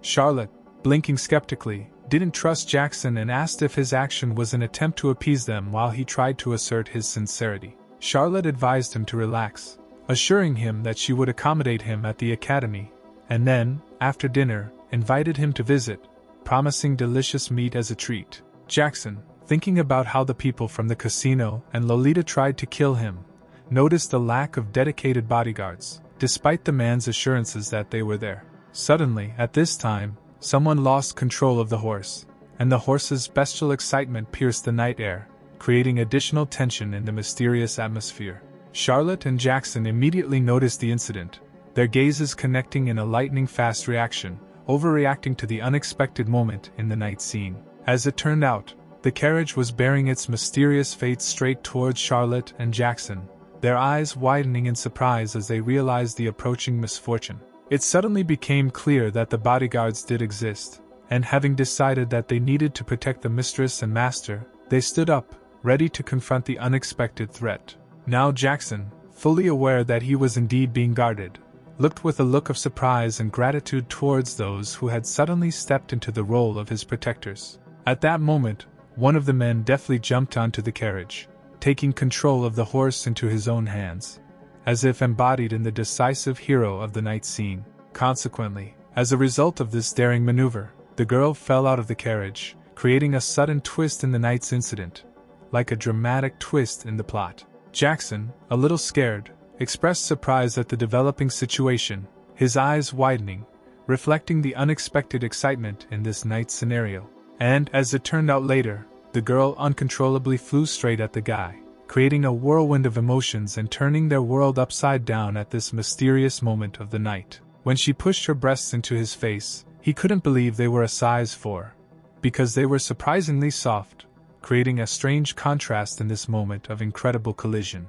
He asked if everything was all right with her, and added that he deliberately did not touch her, showing concern and puzzlement in this exciting moment of nighttime rapprochement. She explained that Jackson protected her with his body, expressing deep gratitude, and naturally could not blame him for what happened, creating an atmosphere of unpredictable alliance in the night's incident. And then Jackson realized that in front of him was a real goddess, saved by him in the night atmosphere, as if revealing the incredible to himself in his own intoxication. Charlotte was petulantly angry that he had knocked her down without paying attention to her condition, and still hugs Alice, creating a whirlwind of emotions in this moving scene. Charlotte was angry at a girl named Agatha because she already had a fiancé and was seemingly seducing her future son-in-law, creating hostile tension in the evening. Jackson paused in surprise when he discovered that he had met his bride, Agatha, and his eyes expressed amazement at the unexpected turn in this night's story. Jackson said that Charlotte had spoken nonsense, and they decided to leave, as if leaving mysterious events and unsatisfied intrigues in the air. He justified his behavior by saying that they would be late for the academy, purely because of his impatience to dive into the sea of knowledge, as if revealing his passion for learning. But Agatha's curiosity suddenly awoke, as if a mysterious touch flashed in her eyes, pointing to the potential secrets of the story unfolding before her. When the girl approached the man, she admitted that she was unable to take on a debt obligation from Jackson, revealing details of an unclear story where financial obligations played a role. The man claimed that if it were not for family responsibility, he would have cut off the hand with which he touched her, embodying threat and severity in his words. The girl begged him not to worry, assuring him that she would definitely collect the debt as soon as she could meet with him and resolve the issue, bringing easing to the tense situation. Charlotte was curious whether Jackson should be considered a gentleman or just an idiot, since she had succumbed to his influence, and he, in turn, showed no interest in her. Charlotte was still angry at how he had shut her up, retaining a feeling of resentment and dissatisfaction from this unexpected episode. Jackson noted that in addition to her appearance, she is also exceptionally gentle and feminine, suggesting that Charlotte take an example from her in this regard. And, as a continuation of the conversation, he emphasized that it is important to appreciate not only external qualities, but also internal beauty in order to find true inspiration within yourself and around you. The protagonist suddenly realized how powerful her whip was, remembering her strength and determination, which added an unexpected element to their interaction. The rector approached Jackson, disrupting the flow of events and giving the situation an aura of formality, as if introducing a new element into their nightly story. He noted that perhaps due to this unusual turn of events, he was able to see something beautiful brought into their everyday lives, as if opening up new dimensions of perception. Then he began to tell what he had noticed by chance, adding mystery and interest to his words, as if introducing new secrets and circumstances into the story. The formidable girl said that she had visited Jackson, adding even more intrigue and tension to their conversation, as if revealing new aspects of his life. She was interested in why he came to her, giving the general mood of the conversation a note of mystery and riddle, as if unraveling the motives of his visit. As it turned out, the main character only wanted to offer a deal, considering it extremely profitable, revealing his plans and ambitions in this night conversation. He began to say that the Silver Hook Casino owed him $7.5 million, offering access to the dungeon as debt compensation, divulging new details of his ambitious plan. The rector began to explain that access to the dungeon was only granted to the best students of the academy, emphasizing that she could not allow entry arbitrarily, giving the discussion an air of importance and exclusivity. Jackson asked to dispense with these rules and asked if she decides something, because she is the rector here, raising the question of her power and influence in this situation. The girl replied that she did not have the right to immediately issue him a permit, but could help him obtain it in an honest and fair way, emphasizing her willingness to support fair processes. Jackson stated that he provided her with all of his resources and that he relied on the girl for the rest, expressing his dependence on her help and determination in this situation. She couldn't understand why he suddenly decided to reveal his talent.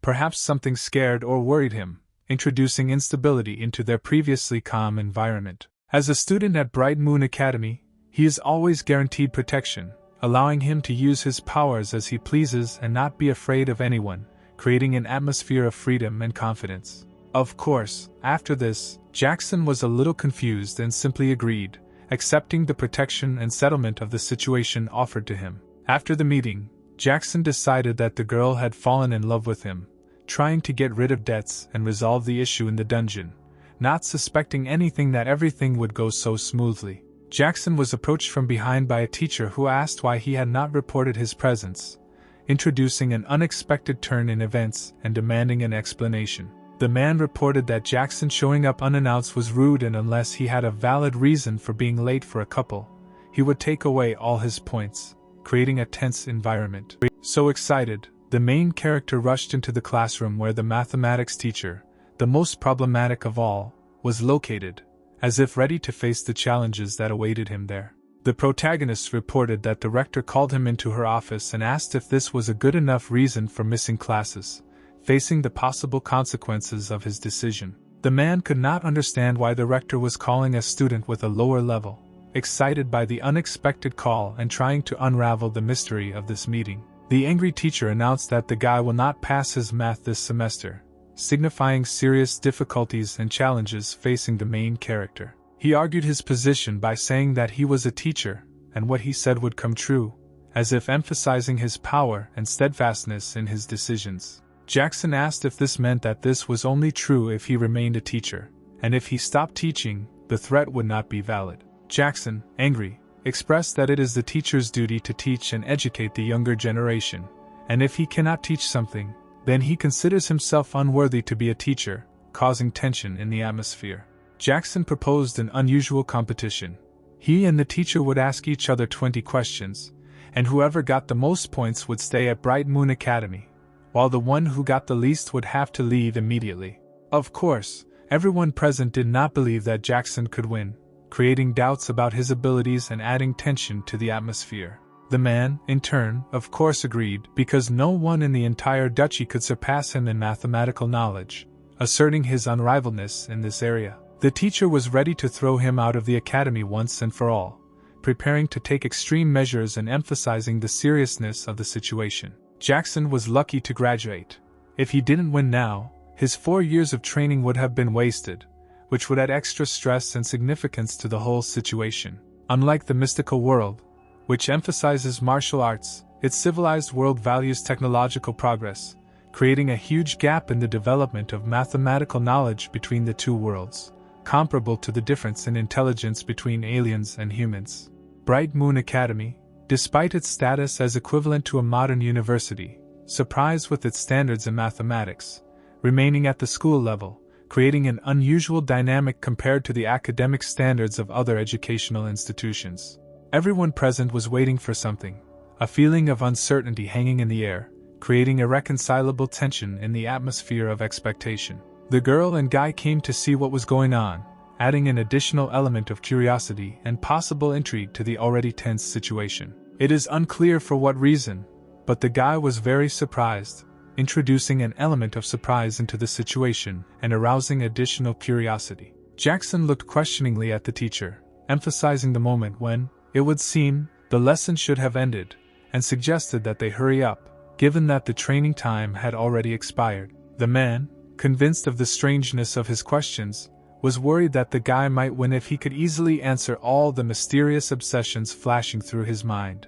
The teacher, perplexed by Jackson's ability to test anything, considered the idea of apologizing and filing for expulsion to avoid the added embarrassment of carrying this burden in the dark. The girl who came in expressed a desire to become a witness, offering to check out their work, perhaps with the goal of bringing her perspective and input into their creative process. It was revealed that it was Barbara, the third most beautiful woman in the entire academy, adding mystery and sparkle to her sudden appearance. Jackson felt that the teacher and the girl knew each other, detecting nonverbal cues that surfaced in their interactions and revealed secret connections. She explained that she was just passing by chance, inserted a comma and asked if the teacher shared the opinion that she was not worthy of checking his work. The teacher was sure that the guy would not only not be able to win, but also would not be able to prove himself in front of the beautiful lady, adding additional complexity to the internal challenge. The main character expressed his full readiness, and expressed the hope that the girl would be attracted to him only because of his appearance.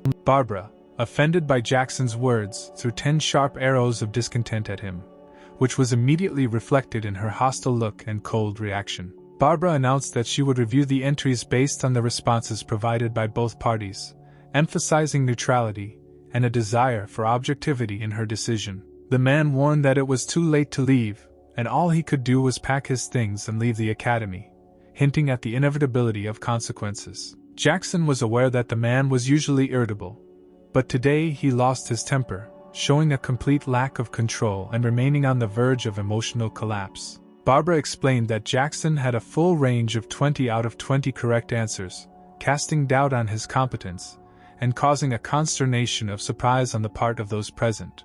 Apparently, the teacher misinterpreted the situation and concluded that Jackson did not answer any questions correctly. Barbara expressed her disappointment, and noted that Jackson answered all the questions correctly, but was still awarded 0 points, creating a mysterious and unclear resolution to the situation.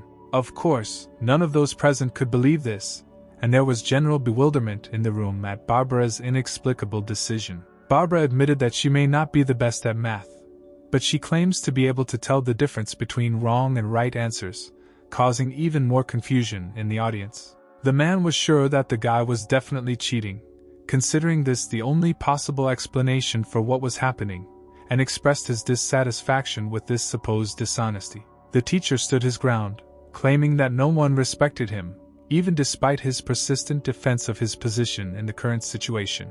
Finally, admitting defeat, he decided that although he may have lost the battle, he still had to inflict damage on this boy in order to at least somewhat compensate for his losses. It is unclear from where. Suddenly something unknown flew at the man, causing surprise and fear of the unpredictable development of events. To the surprise of everyone present, it turned out that it was shoes, filling the room with shock and creating a mystery around the strange events. Apparently, he was flying too fast, because his presence was even evident in the explosion, adding mystery and danger to the air vortex. In a frantic rage, the teacher seemed to become part of the wall, her figure smoothly merging into the structure, expressing rage and disappointment, as if the walls themselves were reflecting her inner explosion. An atmosphere of uncertainty hung in the air as the rector and Thomas burst into the classroom, their presence adding mystery and an unexpected twist to the course of events, breaking the routine. Thomas announced that if a guy is injured, he will definitely show emotions and shed tears, creating anticipation for a sensual and emotional turn in events. Jackson was surprised to notice that this beautiful teacher's breasts seemed flat and firm, giving him an unfamiliar perception of her physical form. And suddenly it dawned on Jackson that there was a guy in front of him, causing awkwardness and misunderstanding in his ideas about the person he was interacting with.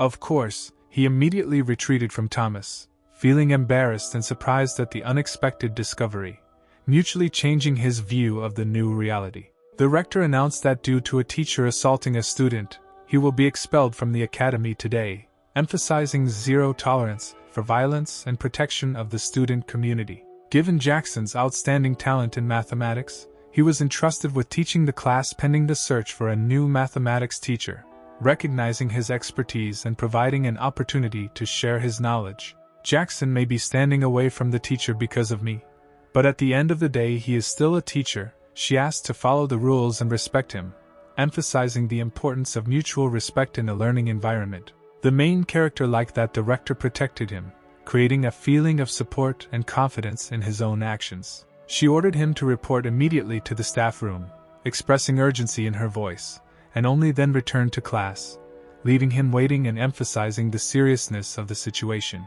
In addition, she revealed that she had appointed Thomas as a cultivation practice teacher for D-level students, making an unexpected twist in the distribution of responsibilities and raising new expectations in the classroom. Everyone present was glad that they would now at least have a couple of cultivation practices, creating a sense of expected and beneficial changes in the educational program. The rector explained her decision by saying that she appointed Thomas as a teacher not to favor Jackson, but to act fairly and ensure equal opportunity. Jackson said he couldn't help but want to show off his talents and asked who Thomas was, emphasizing his personality and expressing curiosity about the new teacher. Thomas immediately approached the main character and announced that it was him, meeting Jackson face to face and bringing an unexpected twist to their communication. Jackson immediately made no attempt to slip away and announced that he was heading to the staff room, emphasizing his readiness for responsibility and demonstrating honesty. Thomas said that many may call the guy a worthless playboy, but to him he seems quite innocent, expressing his own point of view on Jackson's personality. Jackson didn't understand why they were asking him so many unnecessary questions, because he already knew the man, expressing his bewilderment at the excessive retrospectiveness in their communication. He explained that as a student, Jackson took a teaching position and the academy continues to bully him about it, which naturally makes him wary of individuals like Jackson. What he wanted to tell him was that he didn't care how he became a teacher, but if he ever got him into trouble, he'd be in trouble. Jackson, with a mocking tone in his voice, suggested they go together for a foot massage, adding lightness and humor to the atmosphere, despite the tension of the moment. Impressed by the bad joke, he realized that interacting with men remained a challenge for him, and he had not yet learned to find common language in such situations. And suddenly, perhaps unexpectedly for everyone, Jackson noticed the teacher who had been fired, causing silent surprise and mystery around the reasons for his appearance. Approaching him, Jackson asked if he had finished packing, revealing traces of disappointment and uncertainty associated with being fired in his eyes. The protagonist reports that he has been fired and is now replacing him, revealing in his response a mixture of regret and determination to cope with his new responsibilities. Unexpectedly, the teacher began to apologize to Jackson, perhaps realizing his mistakes and seeking to restore his relationship with the former student. The main character said that he would defend the teacher in front of the director, and when he got bored with teaching, the teacher would have to tell him about the hidden rules of teaching, creating an atmosphere of mutual assistance and smoothing out the conflict. The teacher was sure that now no one would protect him, and convinced of his helplessness, he dreamed that even in death he would find at least some glimmer of hope. When the man tried to attack Jackson, he deftly grabbed his arm, demonstrating his vigilance and readiness to defend himself. In the blink of an eye, Jackson performed this deft maneuver, and the teacher looked on, stunned, unable to comprehend how such a thing could happen, his surprise only increasing at the unexpected turn of events. Jackson, after this, declared that he was at the peak of the third level, and it was just above the level of a man, emphasizing his strength and skill in this situation. The main character could not understand why everyone who was trying to kill him had so much hatred, feeling vaguely bewildered by the inexplicable hostility from those around him. He asked to tell everything he knew, promising to keep him alive, creating an opportunity for solving mysteries and reconciliation, despite the tension of the moment. The teacher did not know how he reached the third level, but warned him not to even think of threatening him, expressing his readiness to defend himself and causing additional anxiety in the situation. Jackson said that then they would not rush. No one comes into the teacher's dormitory anyway, and he knows a lot about brutal interrogations. It turned out that the man was sent by an acquaintance who had crossed paths with Jackson before, creating a mystery around how and why they became embroiled in this conflict. The main character could not understand why he still did not calm down, feeling bewildered by the ongoing tension and trying to solve the mystery of the man's dissatisfaction.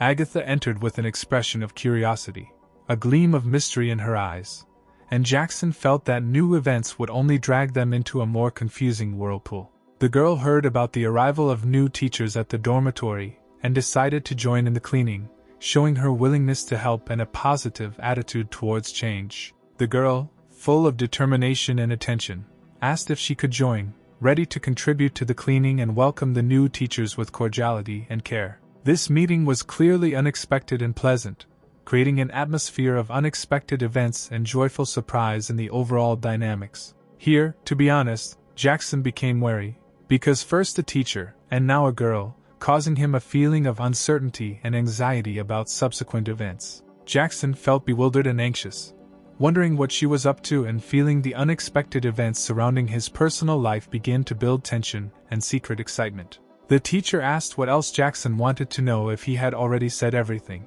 expressing some irritation and fatigue from the ongoing interrogation.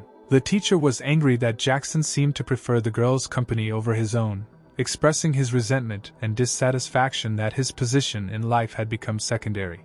Agatha asked if everything was okay with his leg, showing care and attention to his physical condition, creating a moment of intimacy and support. The girl said that this would not work, because the legs are very important for cultivators, Even a small injury to the little finger could cost him his life, emphasizing the seriousness and importance of physical health in their profession. The main character noticed that she was even more beautiful up close, and could not believe that the groom allowed his beautiful bride to seduce him, feeling a mixture of admiration and dissatisfaction in this unexpected situation. Jackson said that he would be very pleased to teach her in the future, expressing his willingness to share his knowledge and experience with this beautiful girl. The girl asked to try his food, noting that the wine was also homemade, creating a moment of exchange and strengthening the connection between them. Jackson admitted that it looked delicious, expressing his joy and satisfaction at the positive reaction to his culinary efforts. However, alcohol plays with the mind, without knowing how to control oneself, and one should be more careful with this, calling for caution and responsible drinking. Jackson agreed that she was a fine actress, as her anger was skillfully hidden behind her flawless face, highlighting her skill in the art of masking emotions. She added that his fighting prowess and intelligence were truly admirable, and the toast was an expression of recognition and respect for his unique abilities. The main character wondered if her fiancé would be angry for her being such a waiter at his bedside, showing some concern for her relationship and emphasizing the sensitivity of the matter. She began to tell him that perhaps this would amuse him, but she had no part in this political marriage.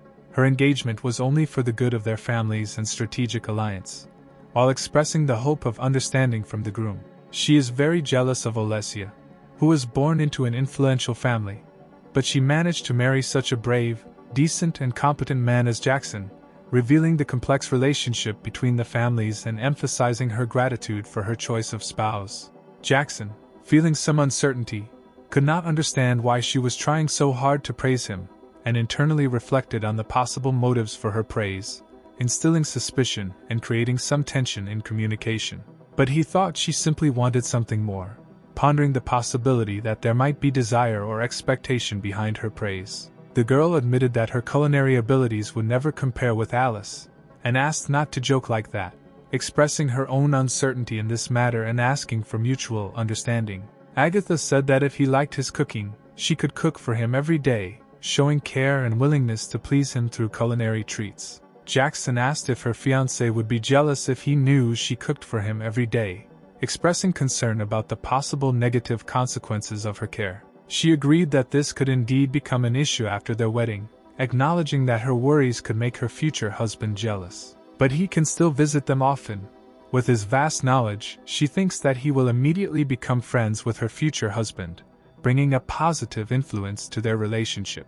The girl asked to end this topic and just enjoy the moment, offering to drink to create a more relaxed and joyful atmosphere in their communication. Agatha dropped a mug on the floor and it fell right on top of the guy, creating a funny and unexpected situation that everyone in the room couldn't stop laughing. Agatha reported that she had cut herself and asked if Jackson could take a look, expressing her need for help and care at this unexpected moment. She couldn't understand why he wasn't reaching for the gold right in front of him, expressing surprise and possible misunderstanding of his actions in this situation. Jackson realized that this was her trump card, and he was interested to see how long she could hold out, creating intrigue and a desire to test her strength.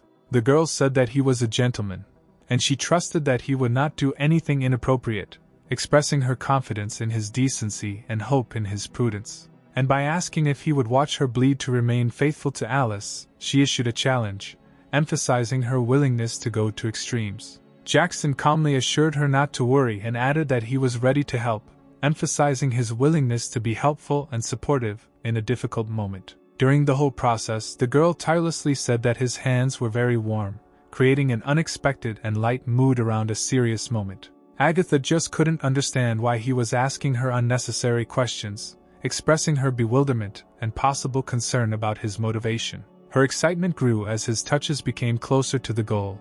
This was the first time a man had touched her in this way, and for her it was only important to complete the debt obligation, feeling the growing intimacy at this moment. Jackson admitted that he had no knowledge of healing spells and was therefore unable to stop the bleeding, expressing his helplessness in the situation. The girl had heard that you could stop bleeding by pressing on an acupuncture point over a wound, perhaps trying to offer an alternative way to help in this situation.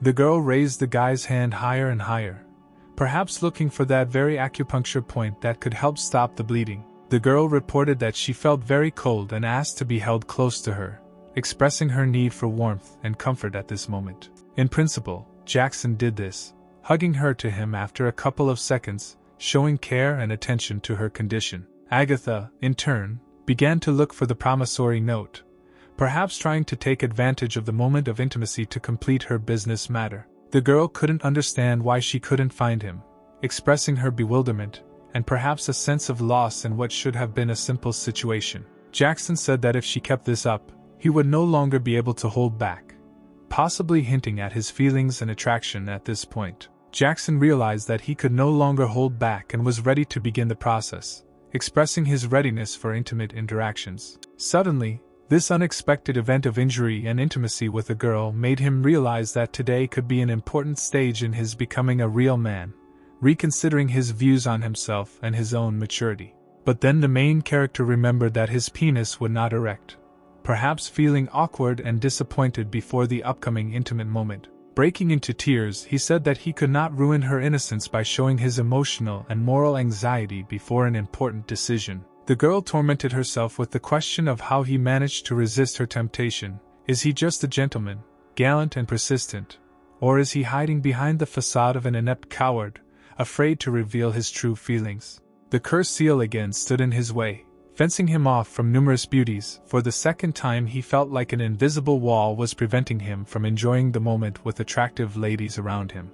However, this woman turned out to be overly cunning, and in the future you will have to be more careful in communicating with her. Charlotte approached the guy from behind and said that she expressed her respect to him. Charlotte, smiling with slight irony, asked the guy how he could ignore his wife's charming sister, drowning in excitement and ignorance. Charlotte, with a reproachful look, asked the guy if his indifference to her charming sister was because of the bitch that had attracted his attention. Charlotte, expressing her dissatisfaction, turned to the guy, wondering why he ignored her sister's charm, and even asked if he had cheated on her. Charlotte noticed that he smelled just like her, as if the scent of their perfume had merged into an incredible bouquet, filling the air around them with sensual harmony. The girl was delighted and said that when her dad and mom find out that Jackson has become a teacher, they will probably be pleasantly surprised by this unexpected but wonderful news. At this time, Jackson was immersed in thoughts about how he and Agatha would play sexual games,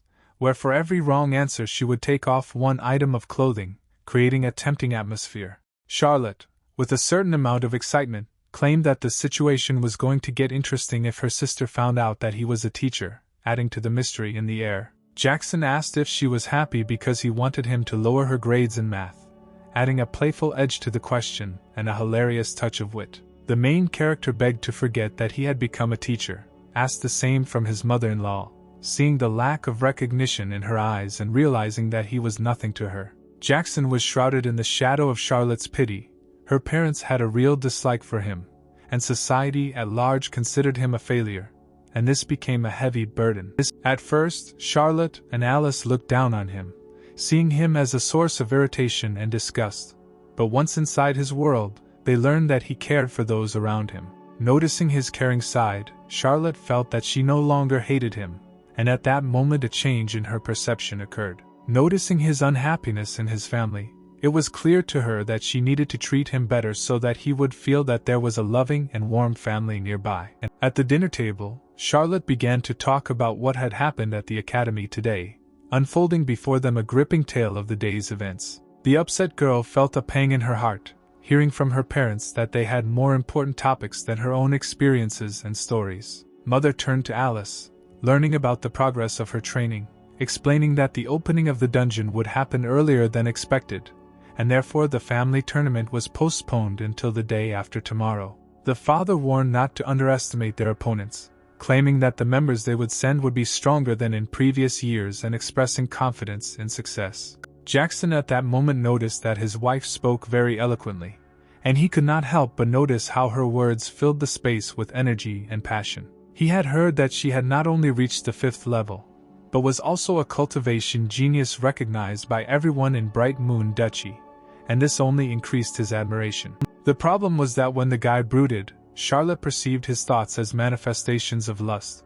creating an unpleasant misunderstanding between them. Lucy predicted that Jackson would win his round, But looking back at the overall course of the 10-round tournament, she admitted that not everyone could win, expressing doubts about their strength. The protagonist assured that they could rely on him, claiming that he would definitely win his round, instilling confidence in his willingness to support the team. Jackson was slightly offended when he realized that even his wife doubted his victory, feeling some damage to his trust and support. Jackson approached Alice and began asking her strange questions, breaking the routine of communication and introducing unexpected playfulness into the atmosphere. Alice began to say that her father never bothered with methods of achieving victory, emphasizing the importance of this tournament, and invited him to discuss strategy and tactics. Jackson began to calmly console her, assuring her that she should not worry, since he was confident of his victory in this tournament. He was annoyed that she looked down on him, but he promised himself that she would soon feel regret when he proved his ability on the day of the tournament.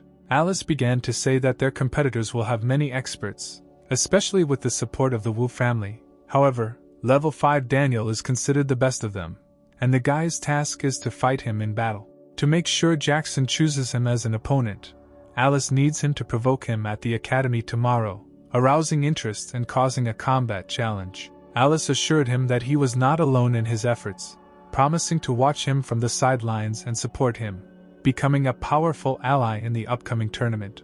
Jackson, in complete sincerity, felt a deep attachment to the feeling of security, realizing that dependence on a woman became the most favorable and comforting path for him. Jackson thought the lottery system was broken because he had spent over 80,000 rage points without getting the result he wanted, leaving him frustrated. His interest was attracted by the fact that it was the latter that was written on the H key, sparking an excitement of anticipation in him and spurring him to think about the possible secrets hidden in this inscription. Jackson got very angry when he saw the inscription on the H key. Why he was looking here. The new technology turned out to be something completely unique, opening up unexpected possibilities for him, and he realized that the mysterious inscription on the H key was just the first step in an exciting new direction. Hidden in the mystery of history, this curse, forbidden in these parts, becomes powerful when a mysterious object speaks its words, summoning powers without being observed by others. A curse forgotten in the secret legends of the region comes to life when a mysterious object speaks its forbidden words. Despite the danger,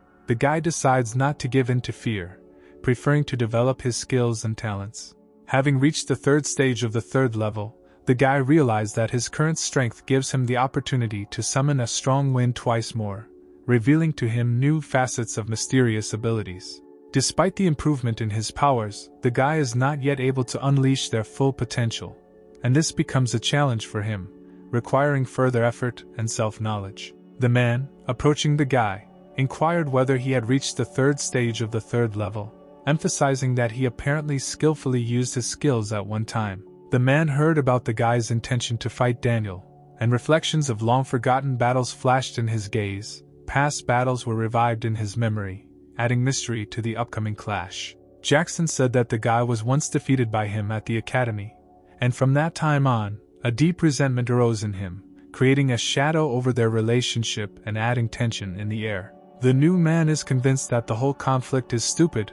Even if Alice hates him, in his opinion, she should not have chosen him as a target. Stating that the situation was beyond all limits, he promised to provide the guy with a set of combat skills so that he could provide protection if something suddenly happened. Jackson expressed his gratitude, assuring that he would definitely learn the skills provided and use them wisely in the uncertain future. Jackson represented the only hope for the man, and he sought to make sure that after training the guy would remain undamaged and whole, relying on his skills. The man began to transfer to the guy the cultivation method and skill of the helianthus phenomenon, the most complex and powerful in this era, claiming that its complete mastery would guarantee a solid victory. Considering the guy's talents, he doesn't need any special knowledge. The main thing is to hold out under Daniel's attacks, and for now that will be enough.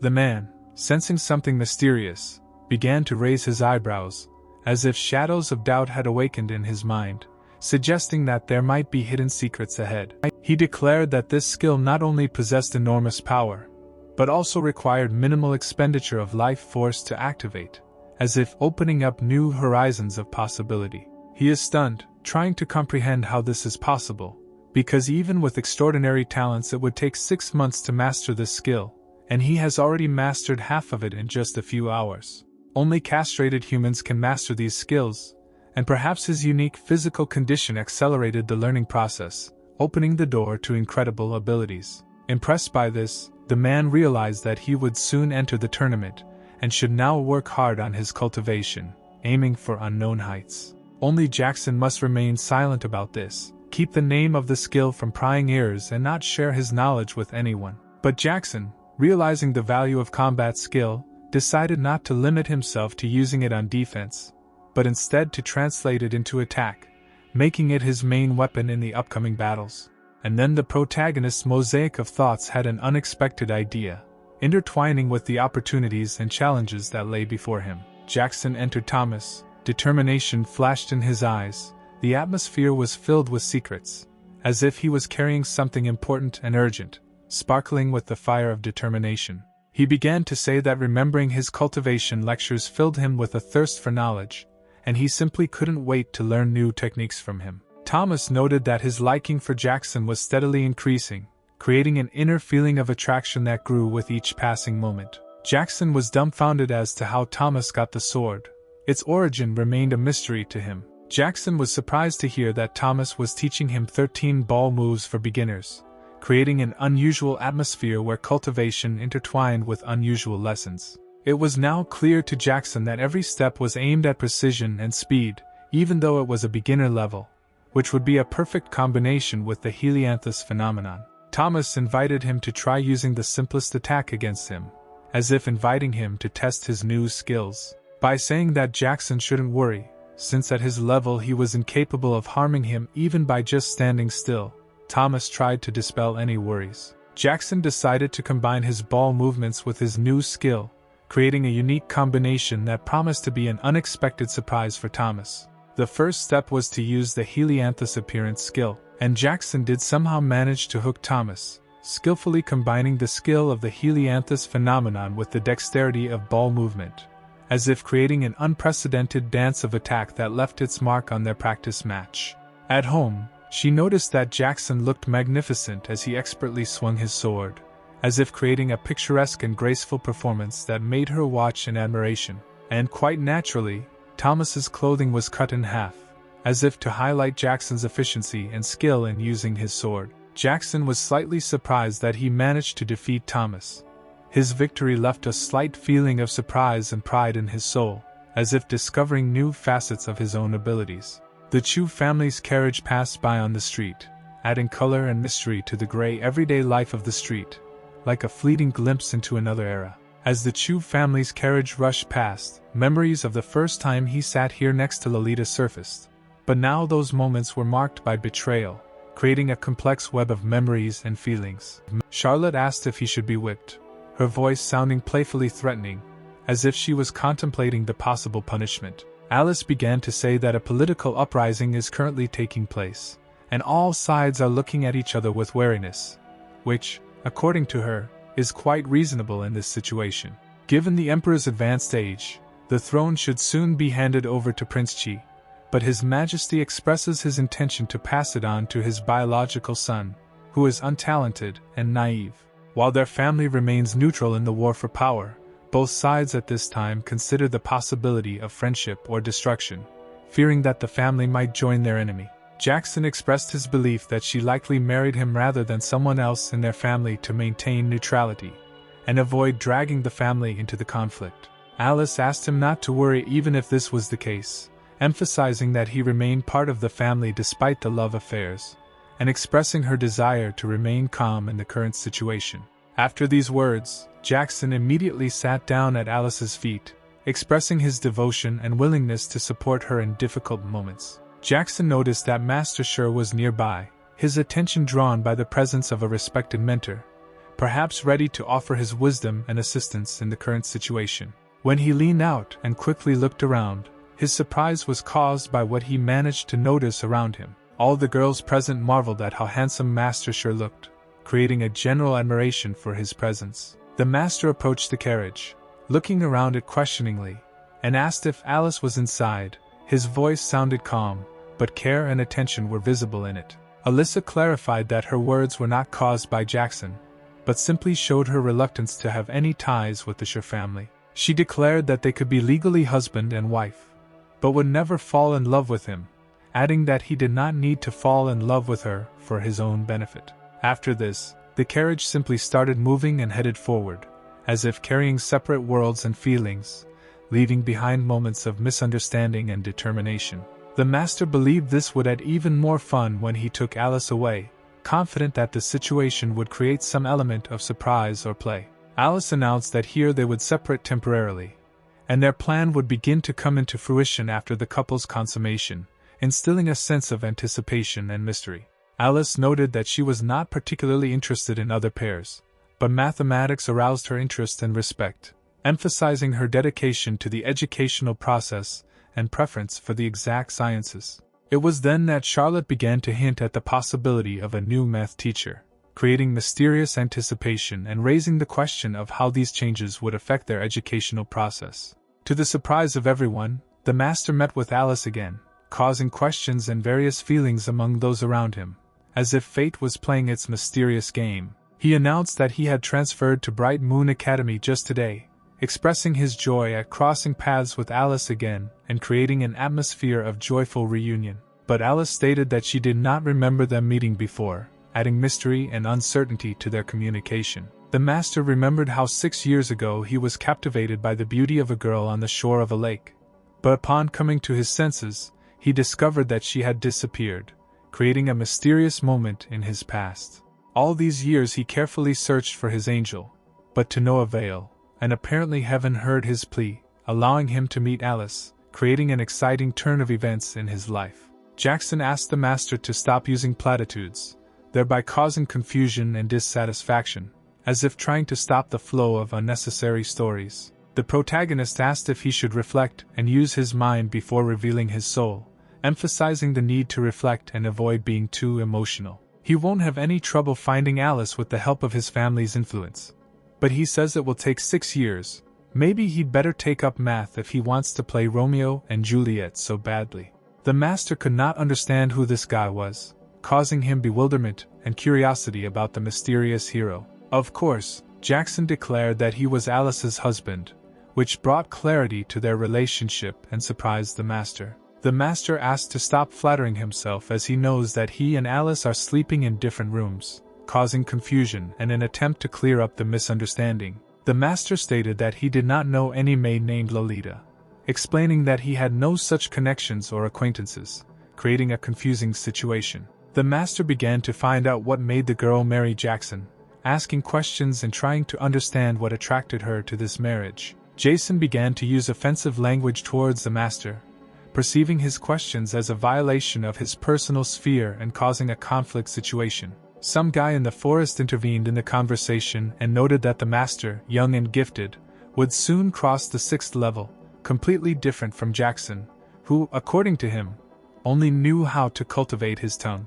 Jackson planned to fight him after the academy, but since he asked for it, Jackson did not object, creating the preconditions for a future clash. Jackson, as usual, hid behind his wife and began to complain, giving the impression that he preferred to shift his problems onto her. The guy became furious after such an act, showing his indignation and irritation. Jackson asked if he had just questioned his courage, challenging and raising questions about his interlocutor's courage. The opportunity to find so many strong, sophisticated beauties ready to protect him is what defines his masculinity, putting forward a special standard of strength and protection. Thanks to their charming charisma, so many beauties are ready to protect him, creating an atmosphere of special attraction and attractiveness around him. Jackson asked if he is not a real man, then who is he even if no beauty protects him, raising the question of the meaning of masculinity and his true essence. They decided that they would not fight the guy now and would decide everything at the tournament,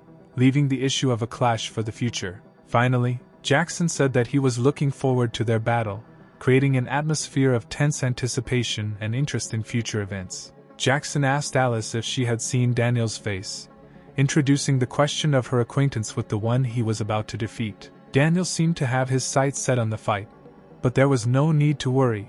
The tournament would be decided before his round even came, and the excitement would dissipate like a shadow before the rays of the final fight.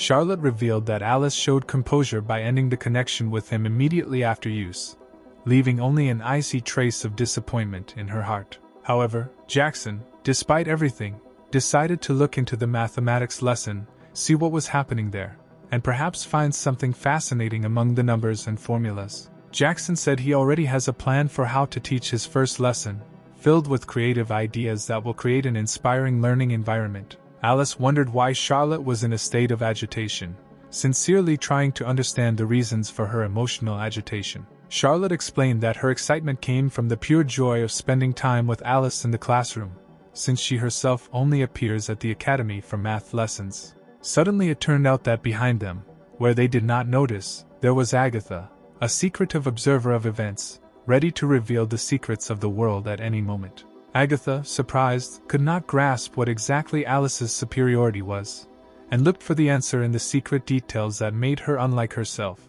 Alice warned that the teacher would soon appear and asked Charlotte to stop her pranks, reminding her that study time required seriousness and attention. At this time, Alice began to think about the new teacher, immersed in thoughts about what lessons and experiences he would bring to their educational life. Suddenly, someone new entered the audience, attracting attention with his unexpected appearance, and leaving a secret trace of interest in the air. With the astonishing surprise of everyone present in the audience, Jackson appeared in an unusual outfit, giving the event a mysterious and eccentric tone. Agatha truly thought it was a grand entrance, seeing Jackson in his unique outfit, inspiring a certain mystery and elegance. Jackson declared that the chosen music was the perfect accompaniment to his release, bringing an extra layer of mystery and creativity to every moment. When Alice asked about the reason for his appearance, Jackson asked her not to distract her, reminding her that they were currently having a lesson and asked her to maintain concentration. Immediately after this incident, everyone in the audience began to discuss what had happened, as if a wave of conversations had washed over the room, leaving traces of surprise and curiosity in its wake. Danielle stated that this is not the place to demonstrate one's idiocy, emphasizing the need to remain serious in the educational space and not distract from the learning process. In response, Jackson stated that he was a very unruly student and perhaps the worst he had ever taught, admitting his lack of respect for the educational process. Jackson consciously asked Agatha whether he was demonstrating his idiocy, but received a negative answer, emphasizing that his action was not a manifestation of stupidity. Charlotte responded similarly, confirming that Jackson was not being idiotic and that his behavior was within the bounds of what was acceptable. To the surprise of everyone present, Thomas also rejected the idea that Jackson was being an idiot, causing further amazement in the audience. Daniel was annoyed that he only addressed questions to girls, creating some inequality and causing her dissatisfaction. Alice stated that Jackson was her husband, and she would not allow him to be publicly humiliated, expressing her determination and willingness to protect her relationship from hostility. Jackson expressed gratitude to Alice for her support, but assured her that he would handle the situation himself, demonstrating determination in resolving the misunderstanding fairly. Daniel was surprised that the guy was willing to challenge him, expressing surprise and perhaps some confusion at this unexpected situation. Jackson, acting as a math teacher, ordered him to stand outside the classroom, asserting his position of authority and insisting on discipline. At this time, Alice was a little confused, sensing an unexpected change in the situation and, perhaps, trying to figure out how best to react to what was happening. After a moment, she probably realized the guy's plan, taking into account his tactics and trying to adapt to new circumstances. Naturally, Daniel did not believe that he was a mathematics teacher, perhaps considering this a ridiculous or incredible statement. However, he was subsequently given information that Jackson was indeed a new math teacher, explaining that not everything is always as it seems at first glance. Jackson announced that if the guy did not listen, he would give him 0 points, emphasizing his authority and willingness to take strict action in case of violation of discipline. Daniel stated that he would rather die than submit to a coward like Jackson, expressing his willingness to stand up for his pride and stand up to authority. After 15 minutes, the guy stood in the classroom with a sign, warning that he had argued with the teacher, and it was better not to repeat his mistakes.